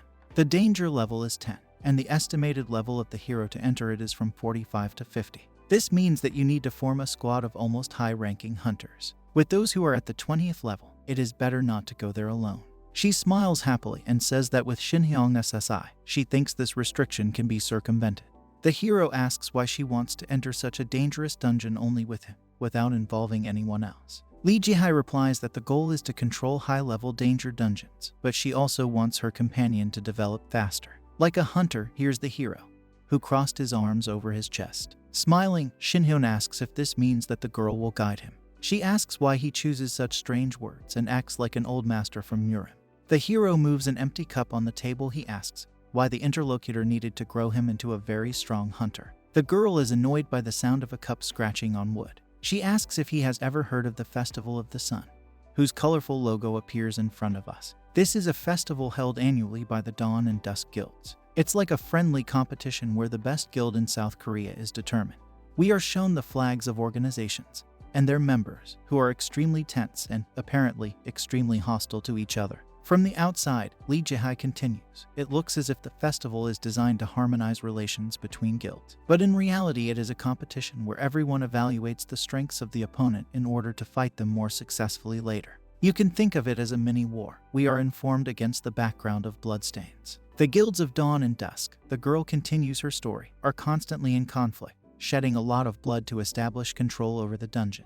The general public is almost unaware of this, as showdowns usually take place inside dungeons. But now everything has come to a point where no one will be surprised and the beginning of a full-scale war. We are literally sitting on a powder keg. The hero asks why these guilds began to feud with each other in the first place. Besides, there is too much violence in their relations for a normal struggle for control of the territory. Lee Jae pours himself a cup of tea and says it's all because of Park Taehyung. Things were relatively calm just a while ago, but then he suddenly went crazy. To his surprise, the hero hears that Taehyung began to talk about how everyone around him should honor the heavenly god of war and talk other nonsense like this. Shinhyun jumps up from his chair and excitedly asks the girl if this god is really here already, and what is his relationship with Park Taehyung. The girl stops the hero with a movement of her hands. She asks him to relax. She doesn't know much about the heavenly god of war, only that Taehyung once received a message in his Miram status window. Shinhyun holds her chin in thought as the girl continues. She can't even figure out if this is true, since no one can look at other people's Miram status windows. Even if Park Taehyung received a special order from the Heavenly War Ball, Lee Jae says she can't understand how this affects Taehyung's attitude towards the Dawn Guild. Looking sadly at the cup she holds in her hands, the girl says that in Miram they were close friends who understood each other like no other. Shinhyun stares at her, not sure what to say. Lee Jae looks him in the eye and asks him to attend the Sun Festival as an ally of the Dawn Guild. The girl's driver is sitting behind the wheel of the car, and he can hear her saying that the balance of power, which seemed to be unshakable, has recently swung in favor of the Twilight Guild. This is because it aggressively captures dungeons and takes control of the roads. The interlocutors are already close to the car. Already in the car, Lee Jae says that if the power imbalance shows up at the Sun Festival, the Dawn Guild can be discounted. Since she lost Director Seo Kanjin, her main unit of battle, at such an important time, the hero begins to experience something like remorse. The hero says that he more or less understood the situation, but he still hasn't heard an explanation of why Lee Jae wants to develop him as a hunter. She says that independent journalists have been invited to the Festival of the Sun to cover it live. Pointing her finger at the hero, she warns him not to dare show his martial arts to the whole world. It is almost impossible to prove that he was in Miram, and it is absolutely useless to attract the attention of hunters from all over the world. You definitely don't want to deal with the International Hunter Association, she says, pointing a finger almost in her face. That's why you should only use your hunter skills at the festival. Shinhyun, who has a very grim expression on his face, makes it clear that he understood this demand. I owe it to her, so it wouldn't be good to say no, he thinks. But the girl starts laughing and says that she knew Shinhyun would willingly agree. He tries to object, but to no avail. We see a briefcase with 8 crystal cubes. Lee Jae-hai says that these are the 6 wizard skills that the hero requested, as well as 1 high-level wizard and sorcerer skill each. Okay, the hero thinks, I would still have to face Park Tae-hyung sooner or later. A piece of paper falls past the surprised hero. It crashes, and it lands right on his head. Unlike Murin, Lee Jae-hai says, there are so-called legal stages in this world. These are documents confirming the official status of an ally of the Dawn Guild. Among the papers, the girl explains, there is a complete list of what has been handed over to Shinhyun so far, and a contract for guaranteed payment. She also gives him an official hunter's certificate, and a certificate of guild formation. The hero is surprised to ask why the hell he should create a guild. Lee Jae-hai reports that there are rather complicated rules regarding the admission of free hunters to the Sun Festival, including confirming ownership rights to the items given to him. Guess how much all these skill cubes cost? The girl asks, holding up her briefcase. I'll bet it's bigger than the apartment you live in. If you understand, just sign it. You planned all this from the very beginning, the hero reproaches her. Shinhyun signs the papers, cursing himself for getting into this mess. What name should I choose for the guild? He thinks, having already put the first dash on the sheet. However, if this is a mere formality, then you can write anything here. Guild name, Unlimited. The hero is standing inside a ring of white energy. Next to him is Lee Jae-hai, to whom he talks about how he's only seen 2 things lately, the house and the dungeons. The girl praises him, calling him an exemplary student. They are located in the dungeon of the monster birds of Bucheon. This is clear both from the sign and from the dozens of birds above their heads. The girl advises the hero to be careful. Birds are not strong by themselves, but there are infinitely many of them. Shin-young, who has a white energy sphere in his hands, confirms the words of his companion. He counted at least 3,000 birds with the help of Kai senses. The hero looks closely at the approaching pack. Then he smiles and emits a powerful column of his white energy. For him, the more enemies, the better. Shin-hyun's foot hits the ground. It emits powerful energy jets. These discharges rush up, roasting everything that dares to go up there. Lee Jae-hai looks at the hero in surprise, noticing that he only mastered this skill a couple of hours ago. Shin-hyun, whose hand glows with residual energy, calmly states that Mana and Kai are almost identical in their mechanism of action. The girl says that she didn't notice it, and if the hero spends so much energy from the very beginning, he will quickly use up all his mana. This will never happen, the hero confidently says, pointing to the many red crystals lying on the ground. I am the unlimited wizard Cha Shin-hyun. Red stones continue to fall down, and the hero hears from the interlocutor that he is classless and not unlimited. But there's only one type of monster in this dungeon, he says, picking up the stones with his still glowing hand. Lee Jae-hai confirms this, and Shin-hyun says that he finds it very strange. The girl explains that the dungeons began to appear 13 years ago, and since then they have already formed millions around the world. One unfinished bird flies over the interlocutors. She is quite unusual, with horns on her head and an extra pair of wings on her legs. While Lee Jae-hai says that, despite the huge abundance of dungeons, none of them has yet been found 2 types of monsters at once. The hero finishes off the feathered creature described above. Then another half-scroll turns into a bloody cake. Not once, Lee Jae-hai says against the background of a very pterodactyl.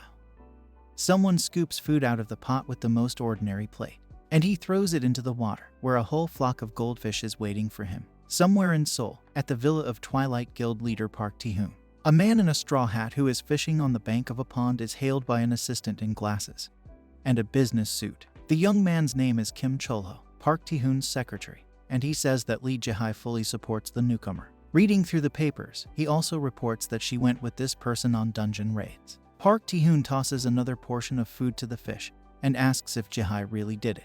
Kufo continues his report. According to the results of the investigation, the newcomer who has Lee Jae-hai's support is the older brother of squad leader Cha Yun-seol, who works for the Dawn Guild. The young man's name is Cha Shin-hyun, and there is something special about him. He disappeared 14 years ago and only recently showed up. The interesting thing is that when he appeared, the head of the Dawn Guild, Seo Kangjin, tried to hide his tracks. When Chol-ho can't finish, Park Tae-hyun raises a hand to cut him off. He asks where Shin-hyun has been these 14 years. The clerk says that despite their best efforts, the team of detectives failed to find any evidence to that effect. Seo Kangjin, who knew something, immediately disappeared and no one knows where he is yet.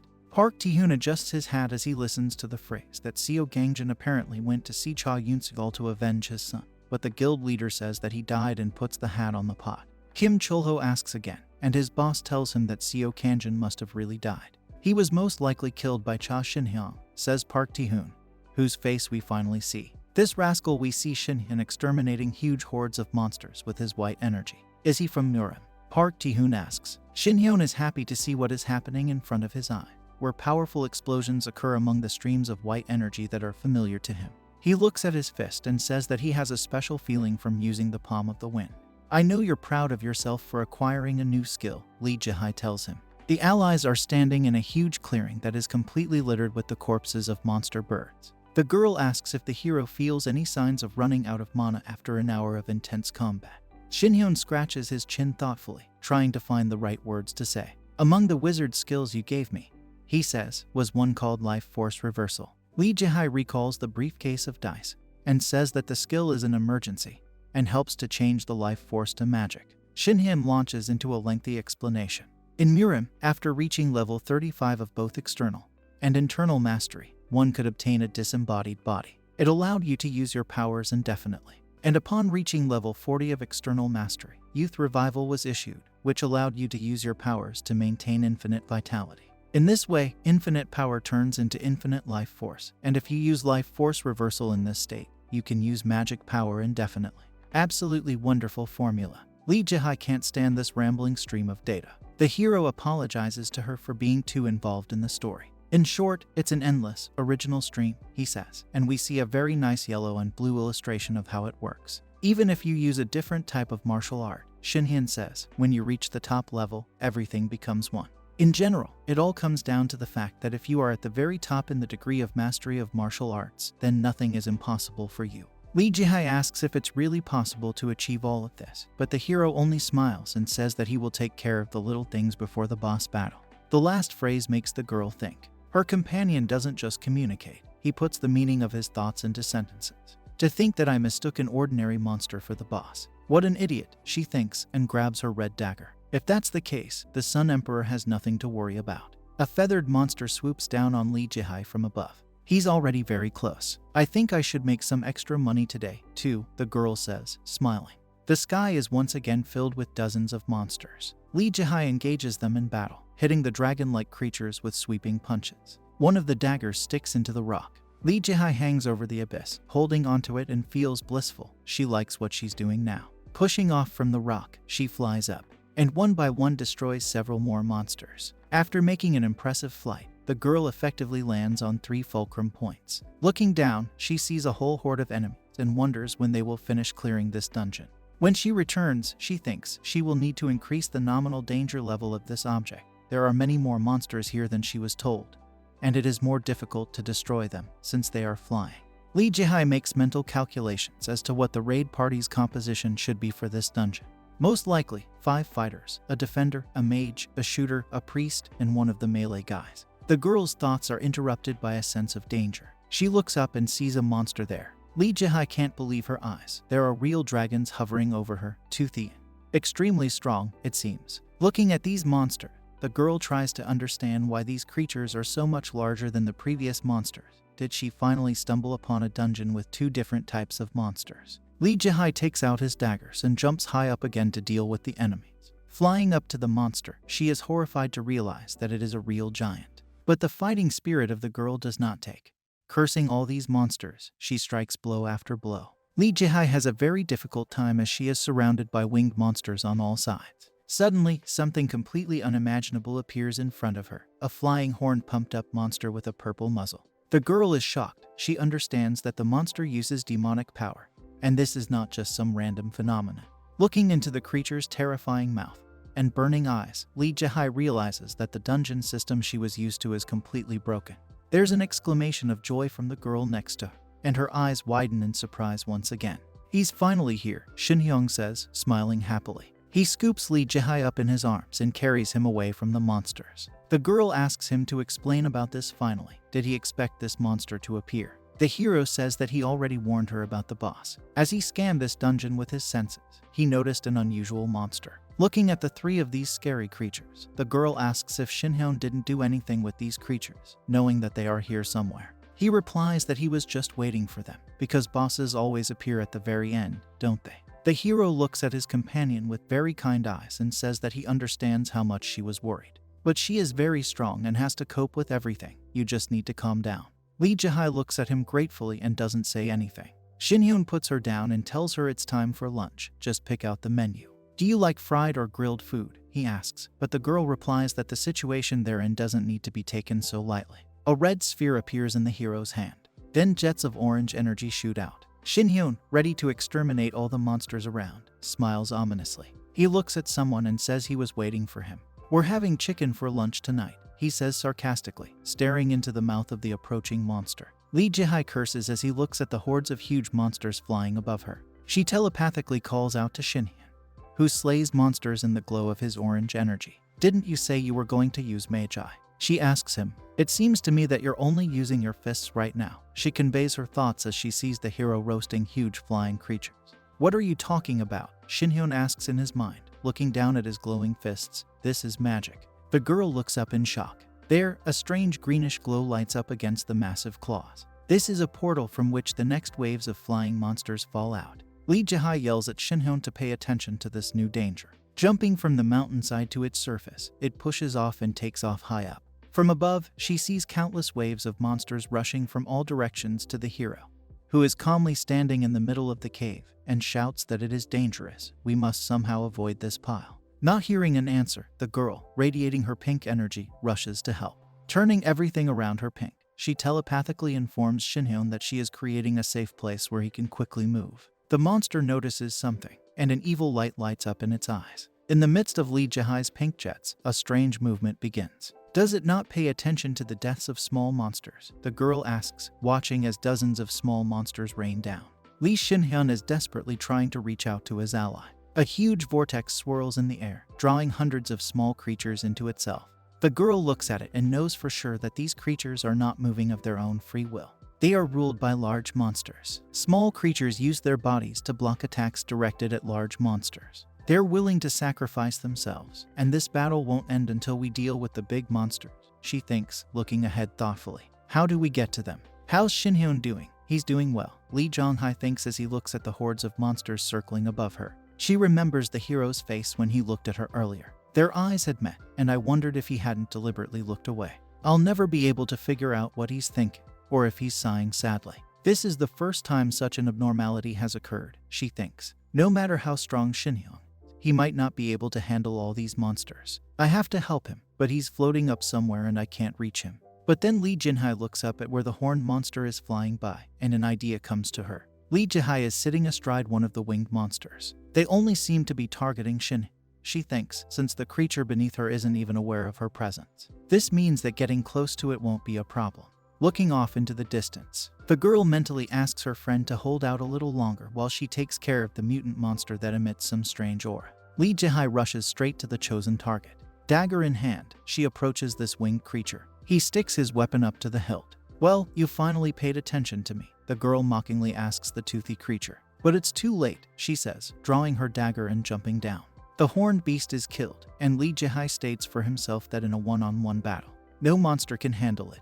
The heroine squats down, taking a fighting position. The shadow dance begins. We're looking at some part of the monster's body. Lee Jae stands on top of the monster, and everything around them starts to turn dark.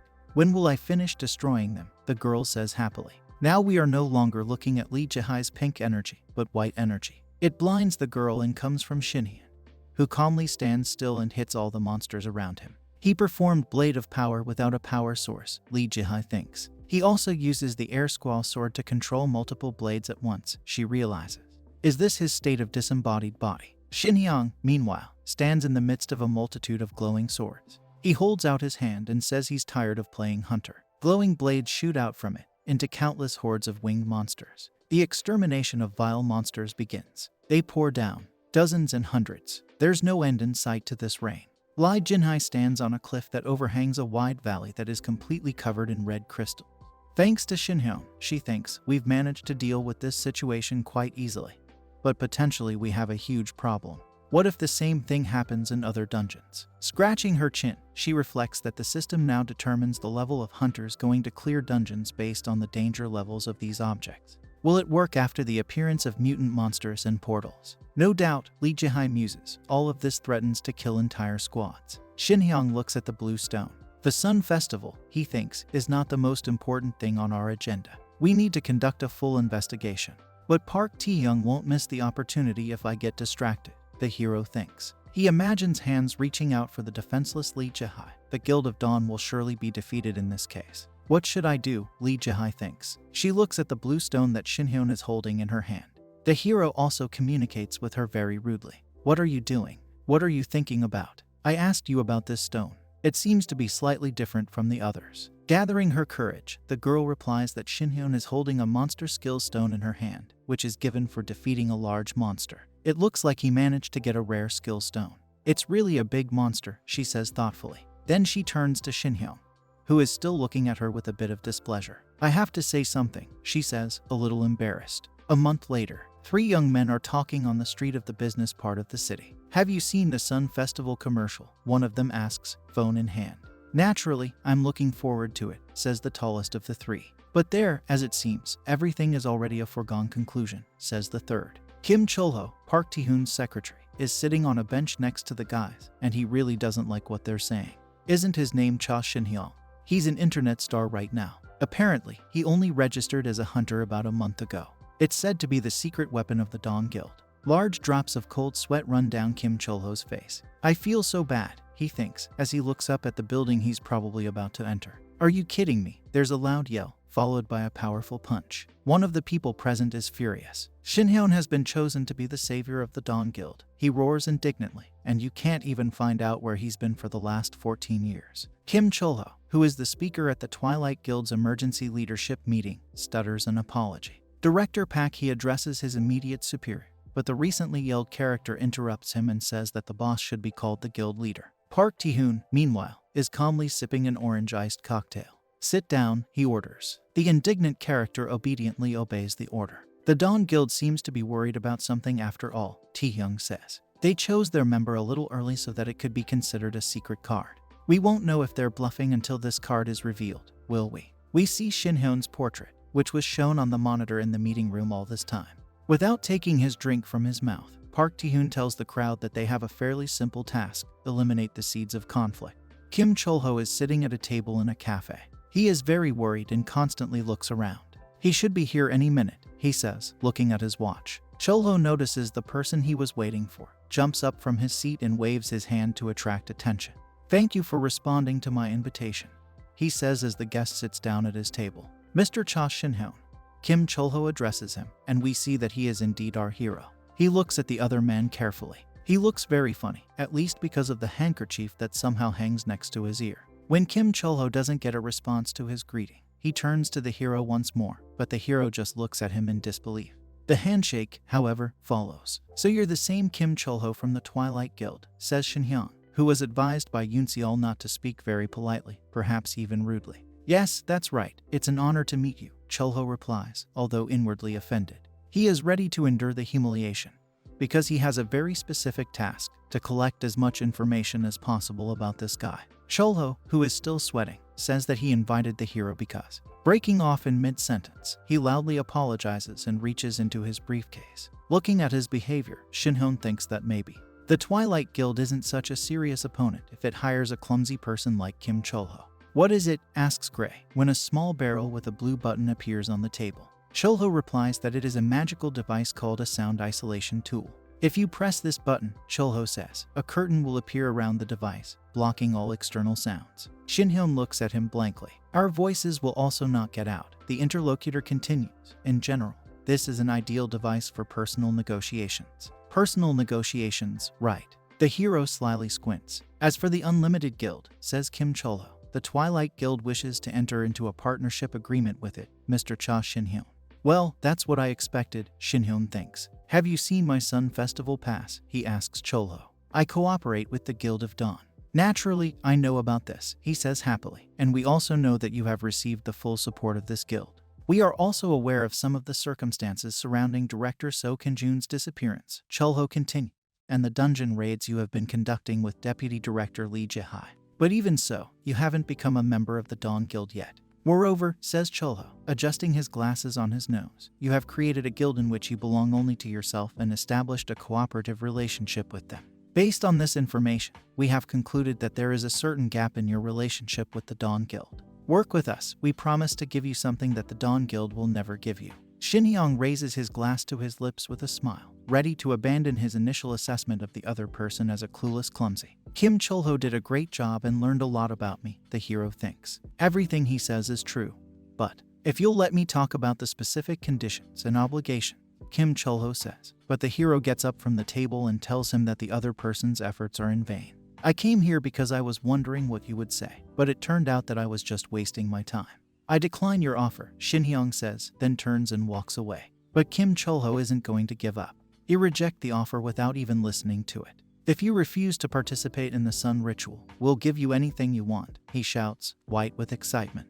I owe Lee Jihai a lot, the hero replies. And I really don't like to lose, the hero arrogantly declares, holding his head high. Please wait, if you leave like this. Chulho's face is twisted with anger. A lot to say to you, he thinks, but all he says out loud is the other person's name. Well, how long are you going to watch him go? A young man in a cap with a medical mask pulled down on his chin says quietly. The director finds out his unsuccessful negotiator. Park Ji-hoon walks up to Chulho and puts his hand on Chulho's shoulder. I told you to keep him as long as possible, he says, and we noticed that he has a wireless earpiece sticking out of his ear. You broke my entire wiretap. The boss accuses his subordinate, who, as it turns out, had a hidden microphone during the conversation. Chulho apologizes, blaming Shin Hyun, who was very rude and arrogant. But that's not what Taehyung cares about right now. It's weird, he says, peering out from under the brim of his cap. Who the hell was he? So that's what happened there, Lee Jihai, who is holding her phone, says with a smile. This Park Taehyung must be very upset. She talks to Shin Hyun, who tells her that the head of the Dawn Guild must have guessed that the hero is from Murin. However, he probably doesn't know that this is also the Supreme Sword Emperor. As soon as I entered the cafe, Shin Hyun says, I felt that Taehyung was increasing my external Kai. It seems that your predictions were correct. Great job. This is a rather cautious type. The stronger the situation is from his predictions, the more worried he is. But he should calm down for a while. How are the dungeons going? By the way, Shin Hyun decides to change the subject. Lee Jinhai, leaning against the wall, replies that thanks to the hero, everything is fine there. Since their last hike, there have been no reports of the strange phenomenon they encountered. For now, at least, says the girl, holding the phone very close to her face. I would have died of overexertion if you hadn't helped me explore that bird dungeon, Mr. Shinhee. Thank you for that service. Maybe there is still some work for me, the hero asks. No, it's nothing special, Lee Jihai replies somewhat sadly, once again moving the phone a short distance away from her. You sound a little sad. Something's wrong, the girl asks, but Shin Hyun doesn't answer. His sister is standing next to him, asking if Appa has finished his conversation. Come on, she says, giving him a devoted look. Okay, the hero replies, pulling the phone away from his ear. There's no helping it, he thinks. Brother and sister stand in front of the majestic columbarium. Mom, Dad, Yoonseol says, running her hand over the door of the box that holds her parents' ashes. Appa is back, and she tells them something that would have made them happy if they were still alive. I knew it, Shin Hyun thinks, standing nearby. Coming here was a bad idea. I've changed too much, and I'm not the same boy I was then, he muses. I stand in front of my parents' ashes, but I can't even shed a tear. He turns away from his grieving sister, thinking that even if he shows his emotional vulnerability, it won't make her feel any better. The girl just looks at her brother with very sad eyes. Can't you feel anything? She asks, leaning against the doors of the columbarium. You have no sadness and no feelings at all. The hero doesn't say anything. He just turned away from his sister. Yoonseol is very upset. Why don't you say anything? She asks, shedding tears. You're confirming what I just said. The hero apologizes, thinking that he still couldn't hide his true attitude. Without turning to his sister, he says that he has become someone who cannot show her what she wants to see. These words infuriate Yoonseol. You know how weird you look, the girl shouts, shaking with rage. What are you apologizing for? And what do you think I want to see? I only want that, she says irritably. From a happy picture from her childhood, when little Yoonseol rode on her brother's back, we understand what she really wants. The girl covers her eyes with her hand. Why have you changed so much? She asks, sobbing. You're still so cold. I don't even know, she says to Shinhyun, who finally turns to face her, if you're my brother right now. Okay, she says very firmly. It's been a very long time. None of that matters now. After all, I've somehow lived alone all this time. Shinhyun remains silent, even though his sister leaves in a completely upset state. I shouldn't have come here, he thinks, looking sadly off into the distance. You're asking me why I've changed so much, he muses, remembering the thousands of disfigured corpses he left in his wake. I'd really like to know that, too. Why did this happen to me? Shinhyun suddenly feels something close to him. It can't be. This is a Murim status window that says why.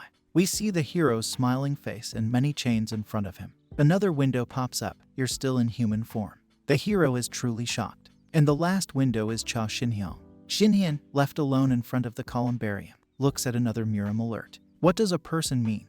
He thinks, what kind of nonsense is that? He clenches his fists until they crack. 2 more windows appear. Stop your pointless resistance, and if you need motivation, I can help. You're still the same, says the hero, doing everything unilaterally. Who the hell are you? You're the heavenly god of war, he asks, smiling. 2 more windows. I'll take everything from you again and just wait. Against the background of the columbarium walls, the hero's answer sounds, this is some kind of nonsense. I do not know who you are or why you are doing this to me, but try it if you are so brave. In the box containing Shinhyung's parents' ashes, there is a simple white envelope next to the family photo. I'll find you and tear you to pieces, the hero says, smiling. Just wait, another yellow sign informs him. Shinhyung takes off his tie and stands mournfully next to the vault of his parents' ashes. At some point, his face becomes very determined. He says something that ends with the words all from me. Yoonseol, meanwhile, is moving away from the columbarium. She stops and looks to see if her brother is following her, but it doesn't see it. He didn't even follow me, the girl sighs sadly. A heartless scoundrel. A few days later, a girl with a red tie excitedly greets everyone, then says that this day has finally come. The guy sitting next to her looks at her in disbelief, but it doesn't bother her. She reports that today the audience will watch the heroes who will explore dungeons and hunt monsters, which everyone has been waiting for a long time with hot passion, interest, and expectations. Let's go, she shouts even louder and jumps up from her seat, putting her hands on the table. Finally, we will see the greatest event that all of Korea has been waiting for, the Festival of the Sun. We see that the event will be held in a huge modern stadium. The audience, including some who have disguised themselves as penguins, enthusiastically welcome the participants of the competition. The festival is designed to ensure peace in the hunter community and unite them. But representatives of this profession will be able to show themselves in business, which is why the festival is held. We can see that people are really happy to be here, and the organizers did not skimp on festive decorations, including airships. Shinyeon, which is something like a tracksuit, is indifferent to these delights. It feels like the Olympics or the World Cup, he says quietly. Lee Ji-hai, who has a cup of tea in her hand, replies that the event is really similar to those events. The public's interest in hunters is huge. Hunters are like characters from movies who have superpowers, but reliable information about them is strictly classified all over the world, she explains. Another purpose of the festival is to create a more favorable image of hunters, she says, but stops in mid-sentence. She understands that something is wrong with the other person. She calls his name, but the hero does not answer. He looks blankly into the distance. Lee Yihai looks at him anxiously. He puts his cup of tea on the table. Did you have a fight with Yoonseol? The girl asks, seeing a tear trickle down Shinhyun's face. No wonder you looked like complete strangers when the 3 of us arrived at the arena. Tell me what happened, she asks. I only guess Shinhyung SSI did something stupid again, right? As always, she hit the bullseye, the hero thinks. Help me find an apartment in a quiet and isolated area, he asks the interlocutor. She holds up a finger and says she doesn't know what he's talking about. Shinhyun informs Lee Ji-hai that he received the message via the Murim status windows, and the girl opens her mouth in surprise. I do not know, says the hero, for what purpose this was done, but it seems to me that the heavenly god of war is following me. Since I do not know how I will deal with this entity, Shinhyun says, and we see a hand taking a bow. Yoonseol may be in danger if he is on my side, hero reports. Wait a minute, Shinhyung SSI, asks a completely confused Lee Ji-hai, the Murim status window. And the heavenly god of war, I can't comprehend it all at once. It's all too sudden. Even if that were true, she continues, you just have to be there for her. And if you're leaving, it's not right now. Shinhyun considers her words. Yoonseol doesn't need an older brother like me, he says, looking at the picture on the wall. She had told me earlier that the brother she had once known had disappeared long ago. The hero was looking longingly at the boy in the picture eating cotton candy. Wouldn't it be better to go back to the way it was before, he says thoughtfully. Suddenly, Ji-hai punches him in the chest. I don't want to get involved in other people's family affairs, she says angrily. But if my brother said something like that, I would definitely punch him. Shinhyung SSI, you don't know your sister as well as I do. Squad leader Cha Yoonseol. The girl starts to speak, but is interrupted.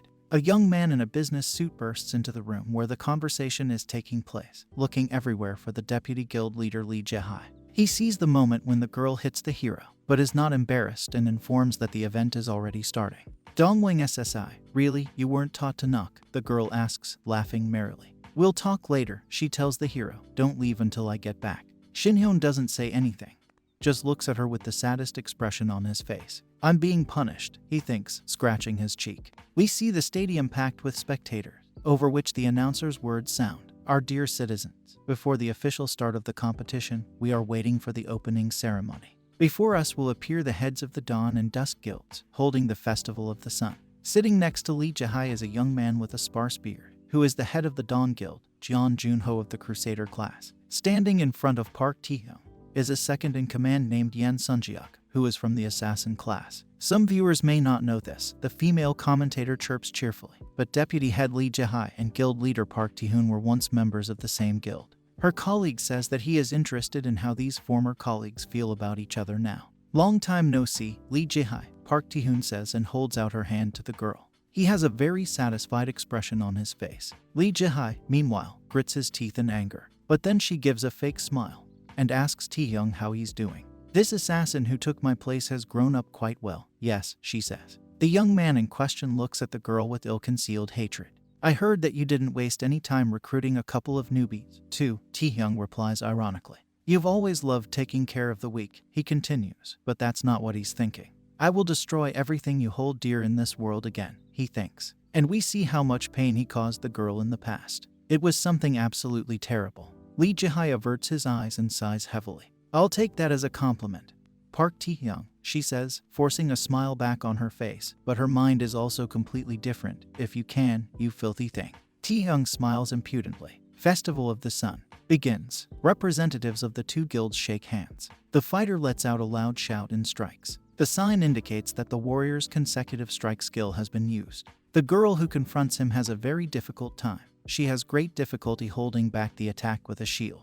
The young man shifts his weapon, emitting a dark glow. He uses it again, and this time it hits the opponent, who starts gushing blood from her mouth. The girl is wheezing in terrible pain, her eyes rolled back in her head. Commentators tell viewers that individual match number 5 of the Warrior Tournament ended with the victory of challenger Nam Seongmo of the Twilight Guild. They admire the amazing strength of the winner, despite the fact that the competition uses a specially made blunt weapon.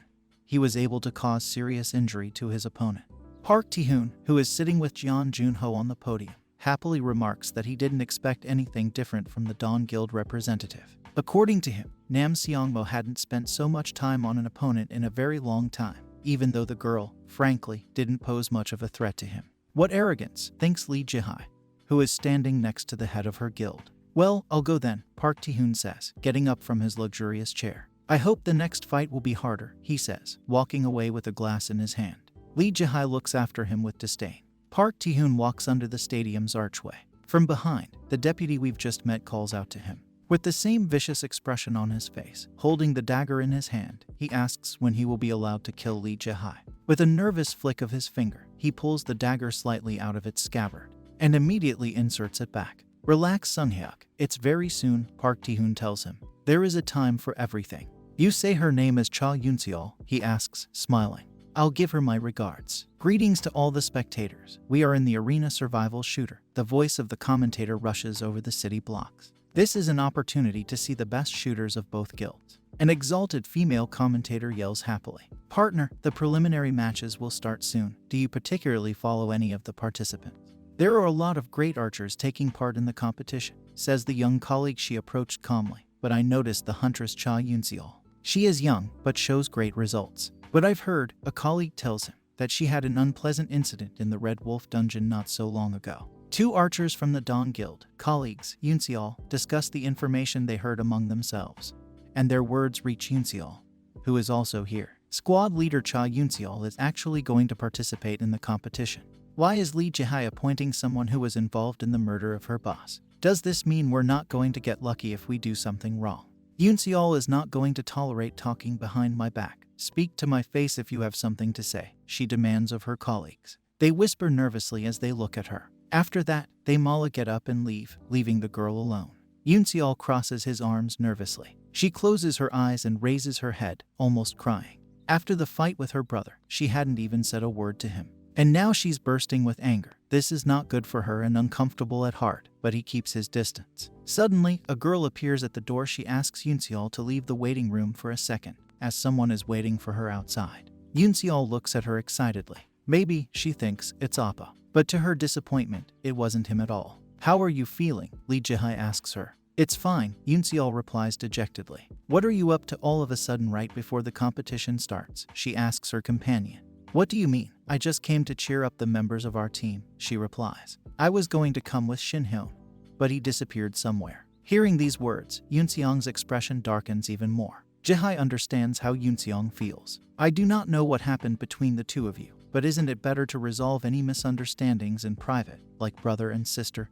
Jae-hae asks. Yoonseong looks thoughtfully at the floor in front of him. Her eyes are full of longing. Since when did you start meddling in other people's affairs? She asks miserably. Lee Jae-hae puts on a fake smile and says that he's just worried about Shin-hyun as his boss and sponsor. After that, she even tries to laugh. But you can't cheer up your interlocutor. To be honest, I don't like you, Jae-hae, she says. I get the impression that you're manipulating him like a puppet. Am I wrong? Appa, come to think of it, decided to become a hunter after meeting you, and it was right after he came back. He didn't even have time to live a normal life. He shouldn't have become a hunter, Yoonseol says, gritting his teeth. What is he trying to do by becoming a hunter and building up his strength? He's hunting someone without saying a word to me. Lee Jae-hae doesn't feel like laughing anymore. She can see that this is serious. It feels, Yoonseol tells her, like Appa isn't the same person I once knew. The girl is crying her eyes out. It feels so unfamiliar and distant. An announcement comes from a wall-mounted speaker. The shooter's survival competition is starting. All participants are kindly requested to proceed to the arena. Yoonseol wipes her tears with her sleeve and asks to be excused. She didn't want to show this side of her nature. Then you'll have to excuse me, too, says Jae-hae, who is standing very close to her. Perhaps Shin-hyun just doesn't want to change this situation. The girls are standing back to back, and Lee Jae-hae says that she once experienced the same suffering as Shin-hyun. We see a hand holding a bloody sword. He went to hell, where he was all alone and could die at any second, and stayed there for a very long time. Based on his own example, Jae-hae says there was no way Shin-hyun could still be the sweet guy he once was. And maybe he just doesn't want to frighten his dear sister with this monstrous side of himself. How strange, says Yoonseol, turning his back on the other woman. Why should I hear what Appa thinks from you? With a bitter smile, she suggests that her brother thinks she, his sister, is completely unreliable. Compared to the guild's deputy director, who he's on the same page as. Yoonseol walks off down the hall, leaving Lee Jae-hae alone. She doesn't know what to say. Suddenly, she seems to notice something. This is Shin-hyun's back. I've been wondering where you've gone and you've been here all this time, she asks him. You wanted to move out of her place, and you're still taking care of your little sister. I just happened to pass by, trying to look indifferent, the hero replies. Lee Jae-hae is outraged. You're really no different from Park Tae-hyung, she chides Shin-hyun. She grabs him by the collar and pulls him to her. Why can't you just be honest, she shouts at him. Yoonseol is no longer the child you remember. What are you doing? Shin-hyun asks, startled. Cold sweat rolls down his cheeks. Do you really think that by hiding your intentions from your sister, you're doing better for her? The girl continues to reproach him. This is ridiculous. If you have something to say, just say it, and don't hide anything. Follow me, she orders the hero, then turns and goes somewhere. We have the starting pistol in front of us. I'll show you a little sister you don't know, Shin-hyun Jae-hae says. A bright flash appears in the evening sky between the skyscrapers. Below her, between the high rises, there is immediately someone rushing rapidly. These are, as the commentator explains, participants in the preliminary starts of the shooter's survival competition. A moment later, the 6 teams of the Dawn and Dusk guilds clashed in battle. Park Tae-hyun watches with interest. I hope Jihyo likes my surprise, he says, smiling. This is just the beginning. Yoonseol, meanwhile, is already participating in the competition, albeit with a very sad expression on his face. Code C, we've met the enemy, Yoonseol says in her earpiece. Code E, we will support you. Code G, the enemy is in front of us, 200 meters away for 2 hours. Yoonseol, who is holding her trusty bow, is standing on the roof of a high-rise building, looking intently at something. She still can't forgive her brother, who even Lee Jae-hae advised not to hide his true feelings from his sister. He still didn't understand. What an idiot Appa is, she shouts and punches the wall with all her might. Does he think I won't understand if he just keeps quiet? She thinks. Just tell me what's going on. At the same time, he tells Lee Jae-hae everything. Yoonseol is very angry, and you can see it on her face. An enemy ranger enters an alley in the 3rd district, her voice playing in her earpiece. The target is out of range of the sniper's shot. Kodai, wait for support to arrive. Does he think I'm still a kid? She mutters. Does he think that only he has changed? Yoonseol says to his invisible companions, Kodai, no problem for sniper shooting. Those in complete disbelief. What? Wait a minute. The enemy has not yet entered the 300-meter firing range. Even with your sniper class, you won't be able to hit with a practice bow. Wait for backup? Yoonseol hears, but she doesn't plan to do it. She takes a step forward. No problem, she says, I'll deal with them. Yoonseol pulls the string of his glowing bow. Squad leader Cha Yoonseol, they shout into her earpiece. A sign appears stating that the girl used the sniper skill shot. Then another plus martial arts, loaded sword sight. We see the target that Yoonseol shot at, a girl with a bow, who looks up in bewilderment from where a glowing white arrow is flying at her. The projectile hits directly into the triangular patch located on the chest of each of the competitors. The participant's personal card appears, which says out in large letters, I.E. dropped out. The commentator also announced that Ranger H. Wang Chi-woon of the Twilight Guild 6th Squad can no longer participate in the competition. Kodai, the shot hit the target, Yoonseol reports into his headset. I understand you, excellent, the answer follows. Don't look at me, stupid Appa, says the girl, who is still very sad. A small girl in a school uniform is sitting on the floor, leaning against the wall, and a little further away from her, 3 older girls are talking. Oh God, how miserable she is. What should she do now? The heavens are so cruel. How can such a child lose the whole family at once? They say that there is no one who can take care of her. The girl clenches her small fists tightly. They say her brother's body was never found, says one of the older girls. No, Appa isn't dead, little Yoonseol thinks, remembering her mother in the passenger seat and the empty seat belt where her brother was sitting. I'm sure he's alive, she thinks. He will appear in front of me soon. I pray and believe that it will be so. Sad little girl feels something, but cannot understand what it is. She remembers the woman's face on the TV screen. Know everything. The days when nightmares come true will come.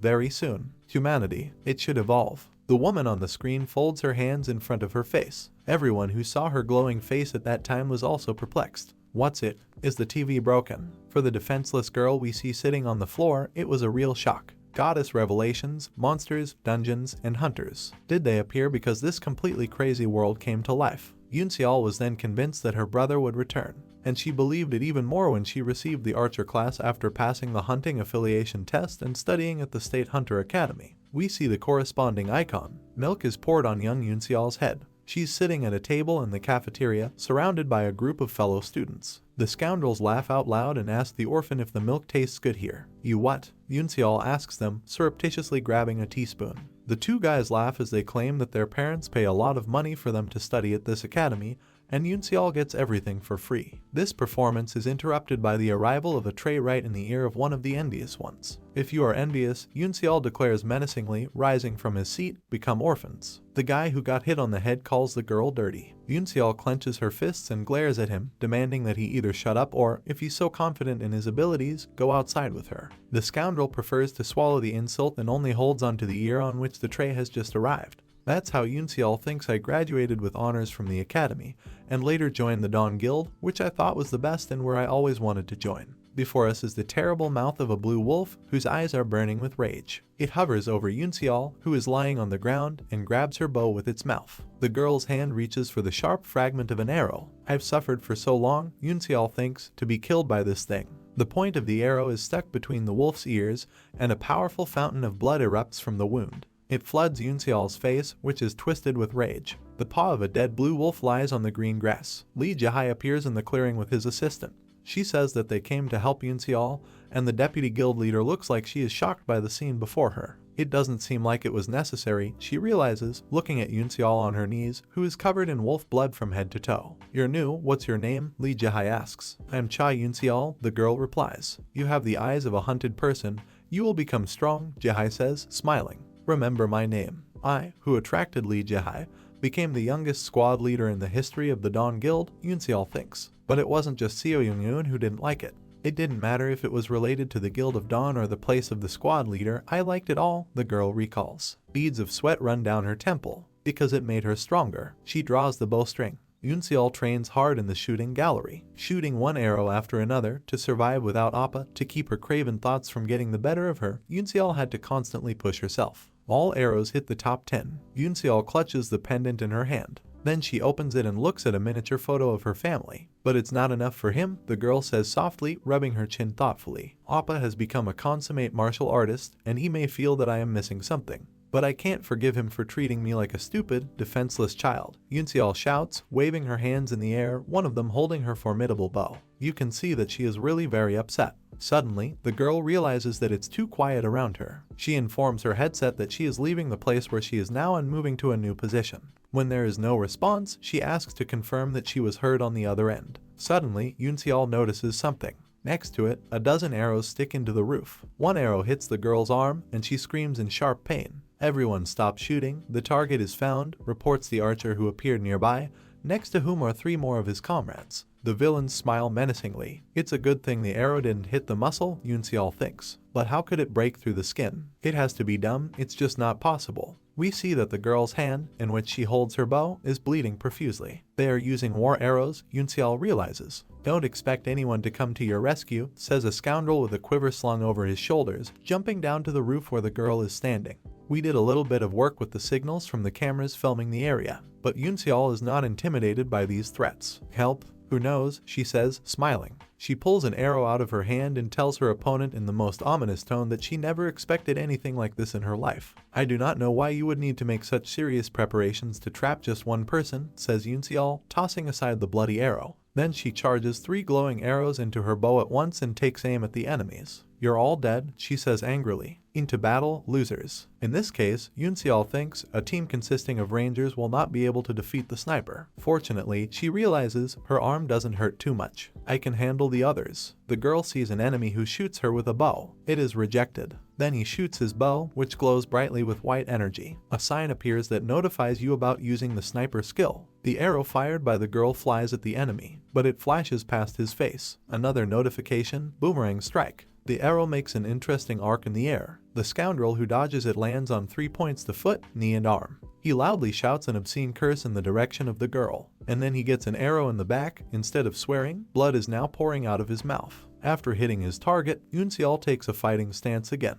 She is determined to deal with all those who dare to challenge her. Yoonseol, standing on the roof, shoots at the enemies. One of them is killed, the second tries to hit her with a bow. She glares at her opponent. He gives her an equally expressive look. The enemy's torso and weapons begin to glow with red energy. He straightens up abruptly and fires. We see a glowing red tip that flies straight at the target, which is Yoonseol, who is now aiming in a completely different direction. The girl notices the danger and opens her mouth in fright. She remembers her brother Shinhyang's face and his advice, use martial arts. Yoonseol freezes, and her hand starts to move as if of its own accord. At some point, it turns out that the red arrow is tightly clenched in the palm of the girl's hand. The shooter, already anticipating a hit, opens his mouth wide, an indescribable anger on his face. What the hell was that? He can't figure out. Yoonseol is determined to deal with this enemy. She lunges at him and punches him hard in the jaw. The knockout bastard is sitting under the wall, and Yoonseol is shifting her weight from one foot to the other, wondering what to do. It was the last one, she says, smiling.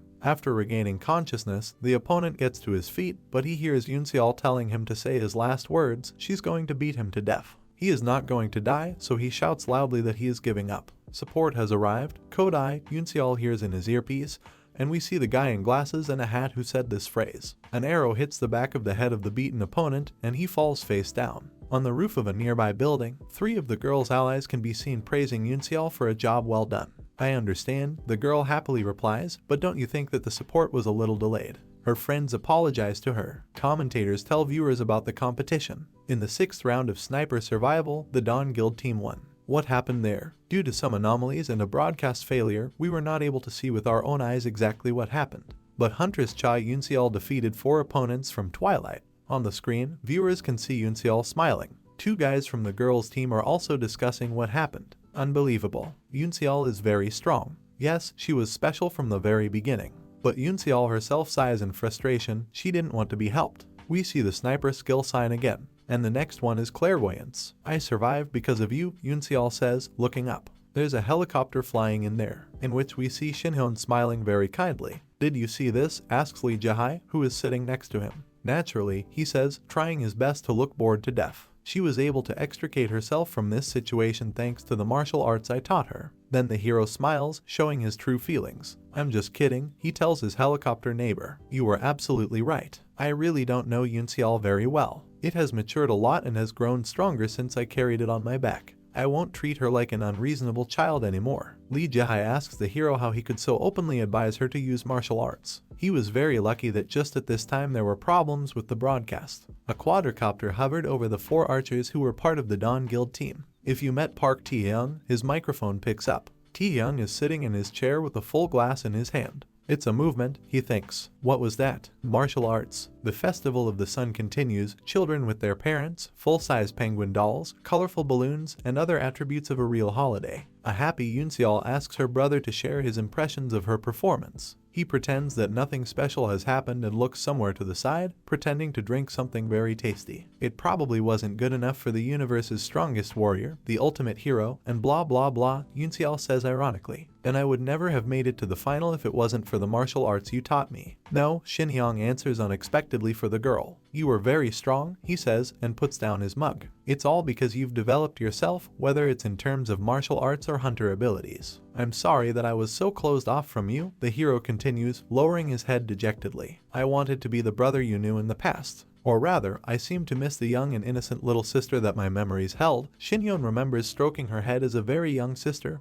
kneeling in front of her. I had no idea how much you had matured. Yunseol listens to his brother in silence, looking thoughtfully at nothing. I wanted to find the person responsible for our family's misfortunes, says Shin-hyun. I became a hunter to do this. If I become a top-level hunter, I think I'll be able to find out a little bit of the truth. At this point, the hero for some reason represents a golden-haired goddess who once made a terrible announcement on TV. And I was afraid, he tells his sister, that you would be drawn into all this very dangerous business of mine. It's not that hard, Yunseol says quietly. Why did it take you so long to tell me all this? Forget everything and just promise me you'll never leave me again, she says to her brother, holding up her little finger. Wasn't it natural? Shin-hyun asks timidly. No, she says confidently, holding out her little finger. All the times you weren't honest with me, I felt abandoned and alone. Don't ever hide anything from me again. Shin-hyun looks her straight in the eye and smiles. Okay, I promise, he says. I promise I'll never leave you again. He holds out his little finger, and they shake those fingers. And one more thing, Yunseol, says the hero. I want you to remember something else. My title isn't blah blah blah like you said.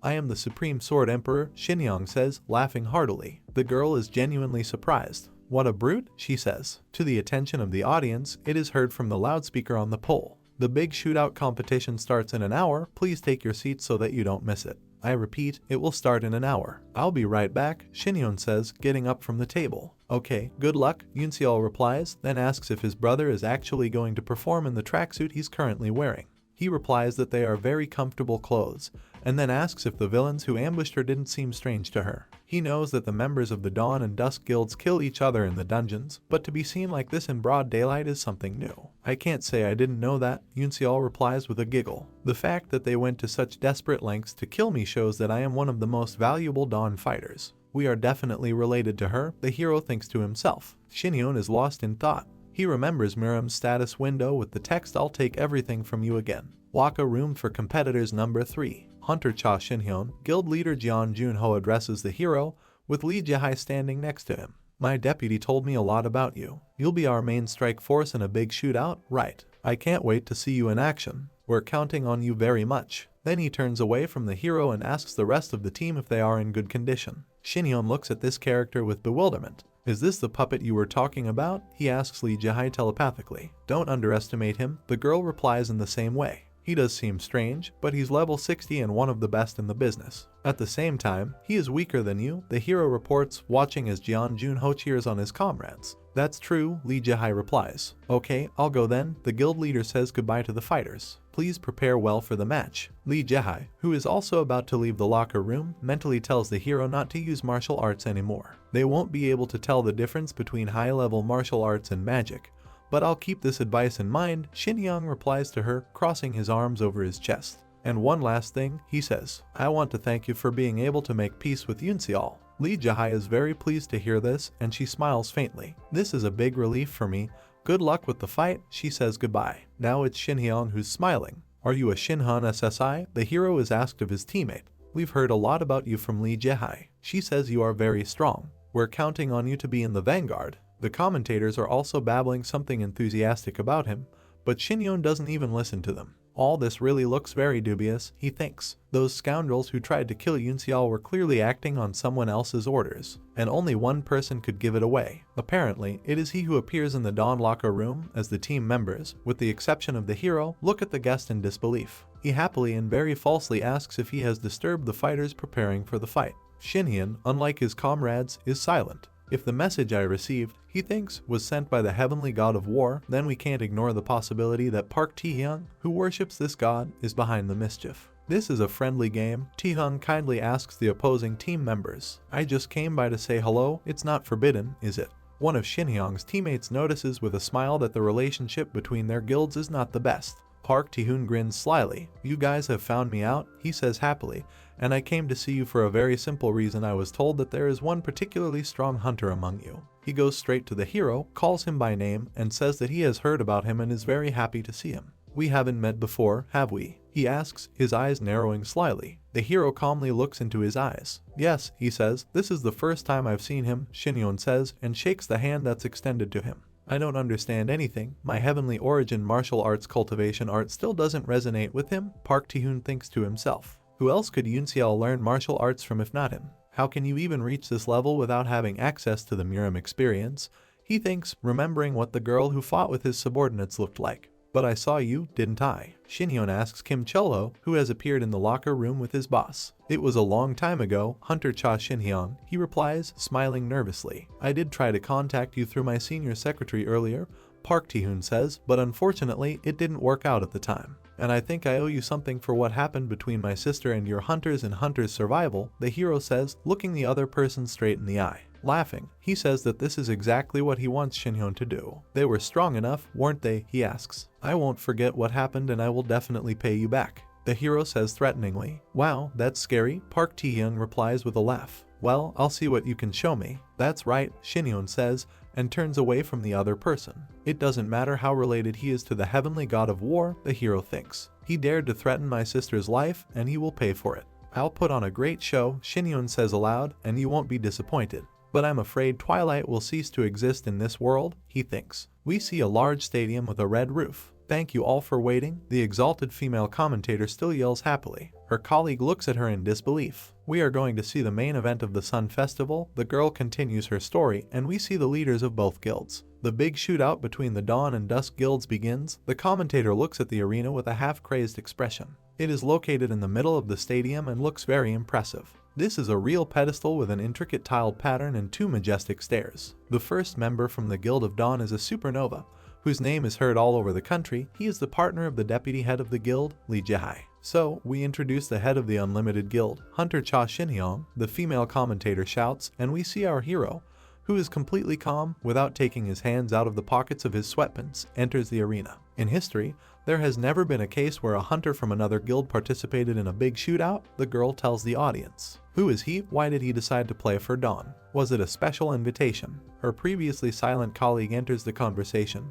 who feels only one desire, to strangle his co-host. Looking at his notes, he reports that Shinhyun's level, class, and achievements are shrouded in mystery. Very little is really known about him, and this may become a determining psychological factor in the upcoming battle. Introducing a member from the Twilight Guild, an announcement is made around the stadium, and this same member boldly insults Shinhyun, claiming that he recognized him from his smug face. The genius mage of the Twilight Guild, a man with flaming charisma, the Fire Dragon King Ryu Seonggong. I'll fry you to a crisp, threatens the named character, playing with the fire burning in his hand. The Fire Dragon King, so Shinhyun, the man with the flaming charisma, is taunting him. Have you ever been to Miram? So, Cha Shinhyun versus Ryu Seonggong sounds all over the stadium. Ryu Seonggong versus Cha Shinhyun, the first battle of the big skirmish. It's starting. Sang-woon, you know what to do, Park Taehyung thinks. He looks smugly at the men who have prepared for battle. Make sure this doesn't end too quickly. He must show all his hidden powers. Sang-woon remembers his boss order, but he's not sure if everything will go as planned. Shinhyun in the first seconds of the fight flies high in the air, forcing the opponent to think. What's going on here? The commentator rages. Fighter Cha Shinhyun denied the suggestion that he was hiding his class and flew to a huge height at the very beginning of the fight. Levitation, as far as we know, is a basic skill of the sorcerer class. The hero looks at his opponent from a height. What a provocative move, sounds the continuation of the comment. He immediately showed his highest level as well. Cha Shinhyung's excellent magic control is demonstrated by staying at such a high altitude. Is this some kind of tactic? Meanwhile, Young Junho, who is watching the fight, asks Lee Jae what Shinhyun might be up to. Ta, after a little thought, replies that he hardly has any specific plan. The hero, meanwhile, looks from a height at the enemy and reflects. Mage Ryu Seongun's hunter level is somewhere around 55. This is a high-level hunter similar to Seo Kanjin. If the hero used martial arts, then he would easily defeat the opponent, but now he should only use the hunter's skills. Right now, my hunter level is 53, Shinhyun muses. I managed to raise it quickly with martial arts, but the problem is that I don't have enough combat experience as a hunter. However, he has something to surprise the guild leaders who are currently watching the fight. Park Tae-hoon. By the way, he watches her very carefully,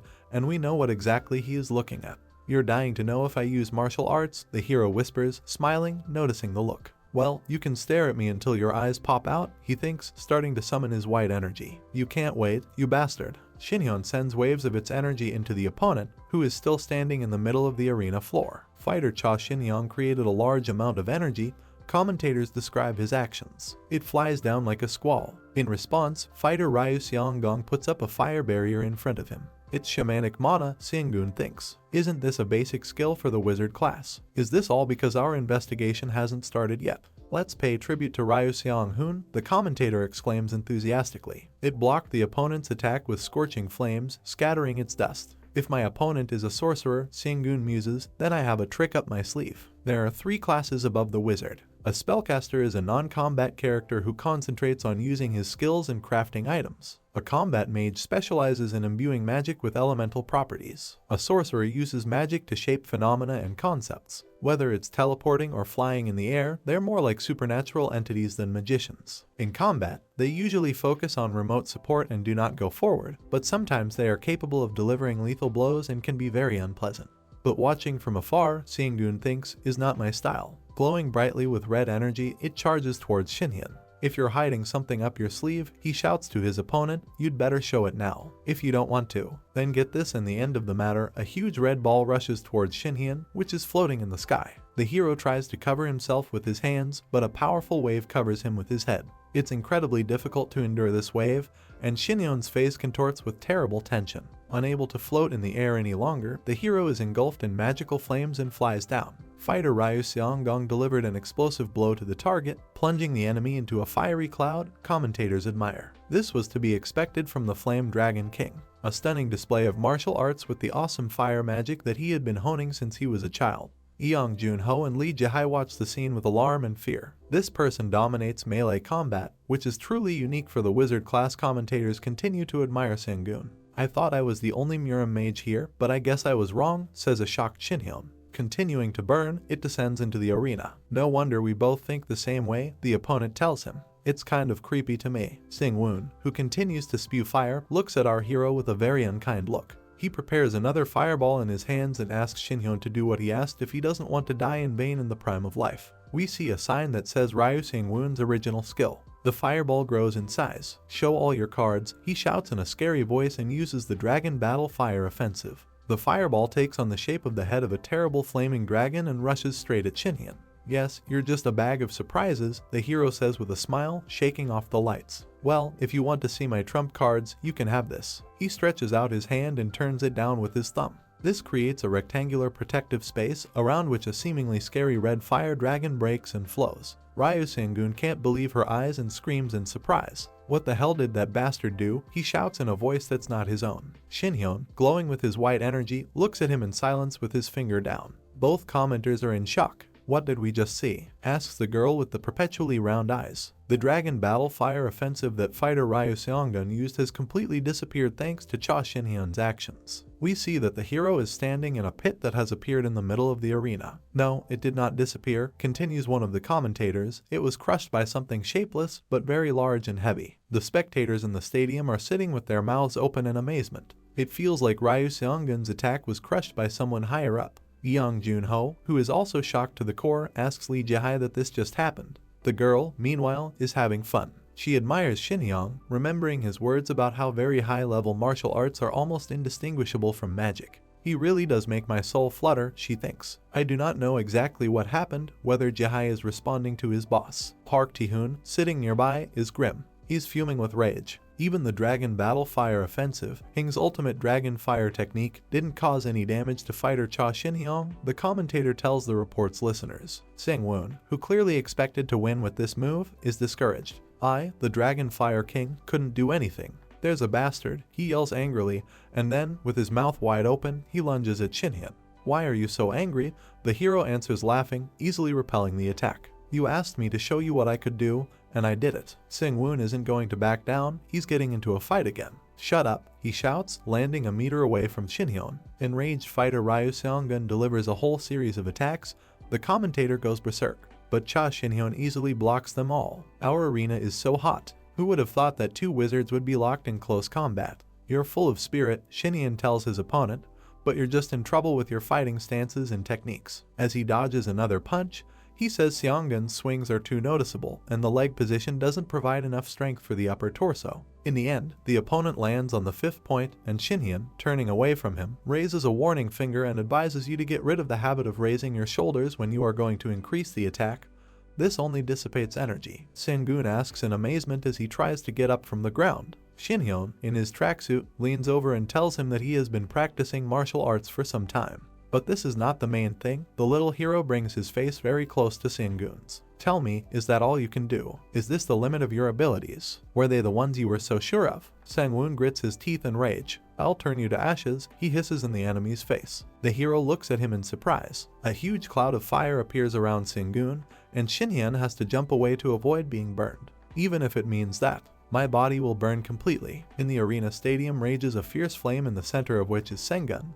In the direction of his opponent rushes the snarling muzzle of a dragon. Here is an alert Ryu Seongun's original skill, Fire Dance of the Dragon. Xinhyun pushes his elbow forward to protect himself from the attack. He looks surprised, but smiles. Seeing the huge, toothy head in front of him, he realizes that this time he will probably have a harder time than a little earlier. A real fire tsunami rolls over the hero. Commentators are shouting that fighter Ryu Seongun has released 10 fire dragons that seem like they can burn down the entire stadium. The flames completely engulf the fighter Cha Xinhyun.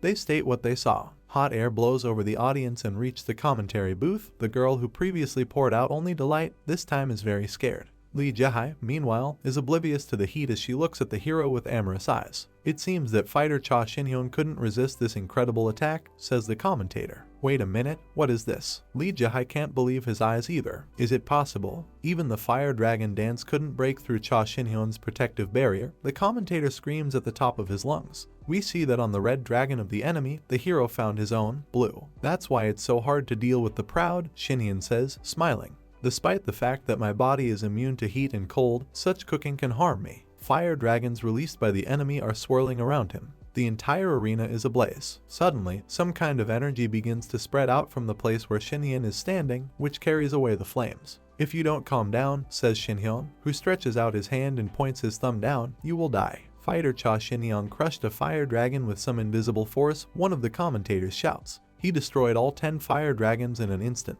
What kind of power is this? The female commentator yells. Judging by the effects, it may be gravity. Her colleague tries to give a reasonable explanation of what is happening. Impossible, Sang-woon says in a desperate voice as he kneels down.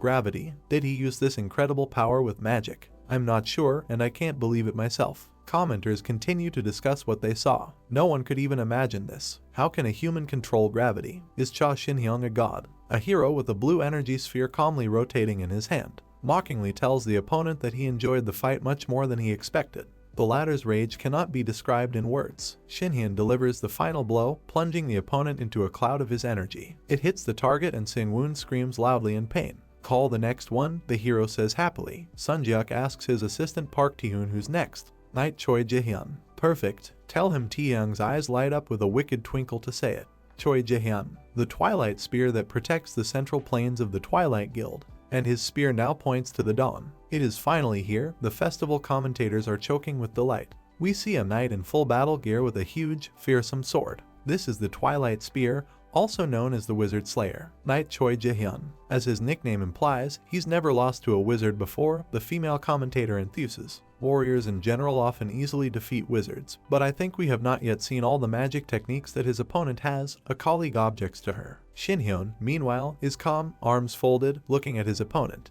Wizard Slayer, he asks mockingly, I hope you live up to that nickname. Park Tae-hoon, who is watching this scene from his box, notices how relaxed the character is. But this time, he thinks it's not going to go according to your plan, because a wizard just can't beat Choi Jae-hyun. Big shootout of the Sun Festival, second battle, commentators announce. We see the weapon in the knight's hands begin to glow. A sign appears, Knight's Skill Enhancement Enchantment. The battle begins, and the knight, radiating a purple aura around him, rushes to the hero. He takes a step to the side, and the spear whizzes past his body. At the very beginning of the fight, fighter Choi Jae-hyun applied a physical boost to himself and rushed to attack Cha Shin-hyun, commentators tell viewers. Just like that, immediately rush at me, the hero grins. Bold, of course, but I have something in store, and a sphere of white energy appears in Shin-hyun's hands. You're just a mindless pile of armor, he shouts and throws his energy in the direction of the enemy. White rays fly at the knight, and they fall on him. However, the effect that Shin-hyun expected to see is not there, and this leads the hero to bewilderment. It seems like the wave passed by Jae-hyun without causing him any harm. Not only is he fast, the hero thinks, but he also has good defense. He's also determined to win. I think that such an opponent should be dealt with from the air. A spear is thrust into the ground. The knight's skill sign appears. Choi Jae-hyun holds onto his weapon tightly. His actions surprise Shin-hyun. This is an attack called jump, and it reaches its target. The knight bumps into Shin-hyun, who covers his face with his hands to try to mitigate the consequences. The blow is strong and effective. The hero is clearly shocked. Choi Jae-hyun is an incredible fighter, commentators say. He didn't let Cha Shin-hyun rise into the air and immediately hit him with a jump attack. One of the commentators expresses sympathy to the arena maintenance staff, who will have to restore the surface where the knight's spear was stuck. Shin-hyun struggles to recover. Wow, he thinks, I haven't been knocked out in a long time. How many hundred years ago was that? And the enemy is already rushing towards him. The hero sighs heavily. If he was allowed to use martial arts, he would have killed Jae-hyun with a single blow. But he pays tribute to the hard work of his opponent, who is preparing for a new attack. Okay, dude, you want to see what I'm capable of? Shin-hyun says, and makes a familiar thumb gesture. A wave of energy surges around Park Tae-hyun, who is once again bracing his spear against the arena floor as he calmly sips from his glass. Fighter Cha Shin-hyun is going to use his obscure skill again?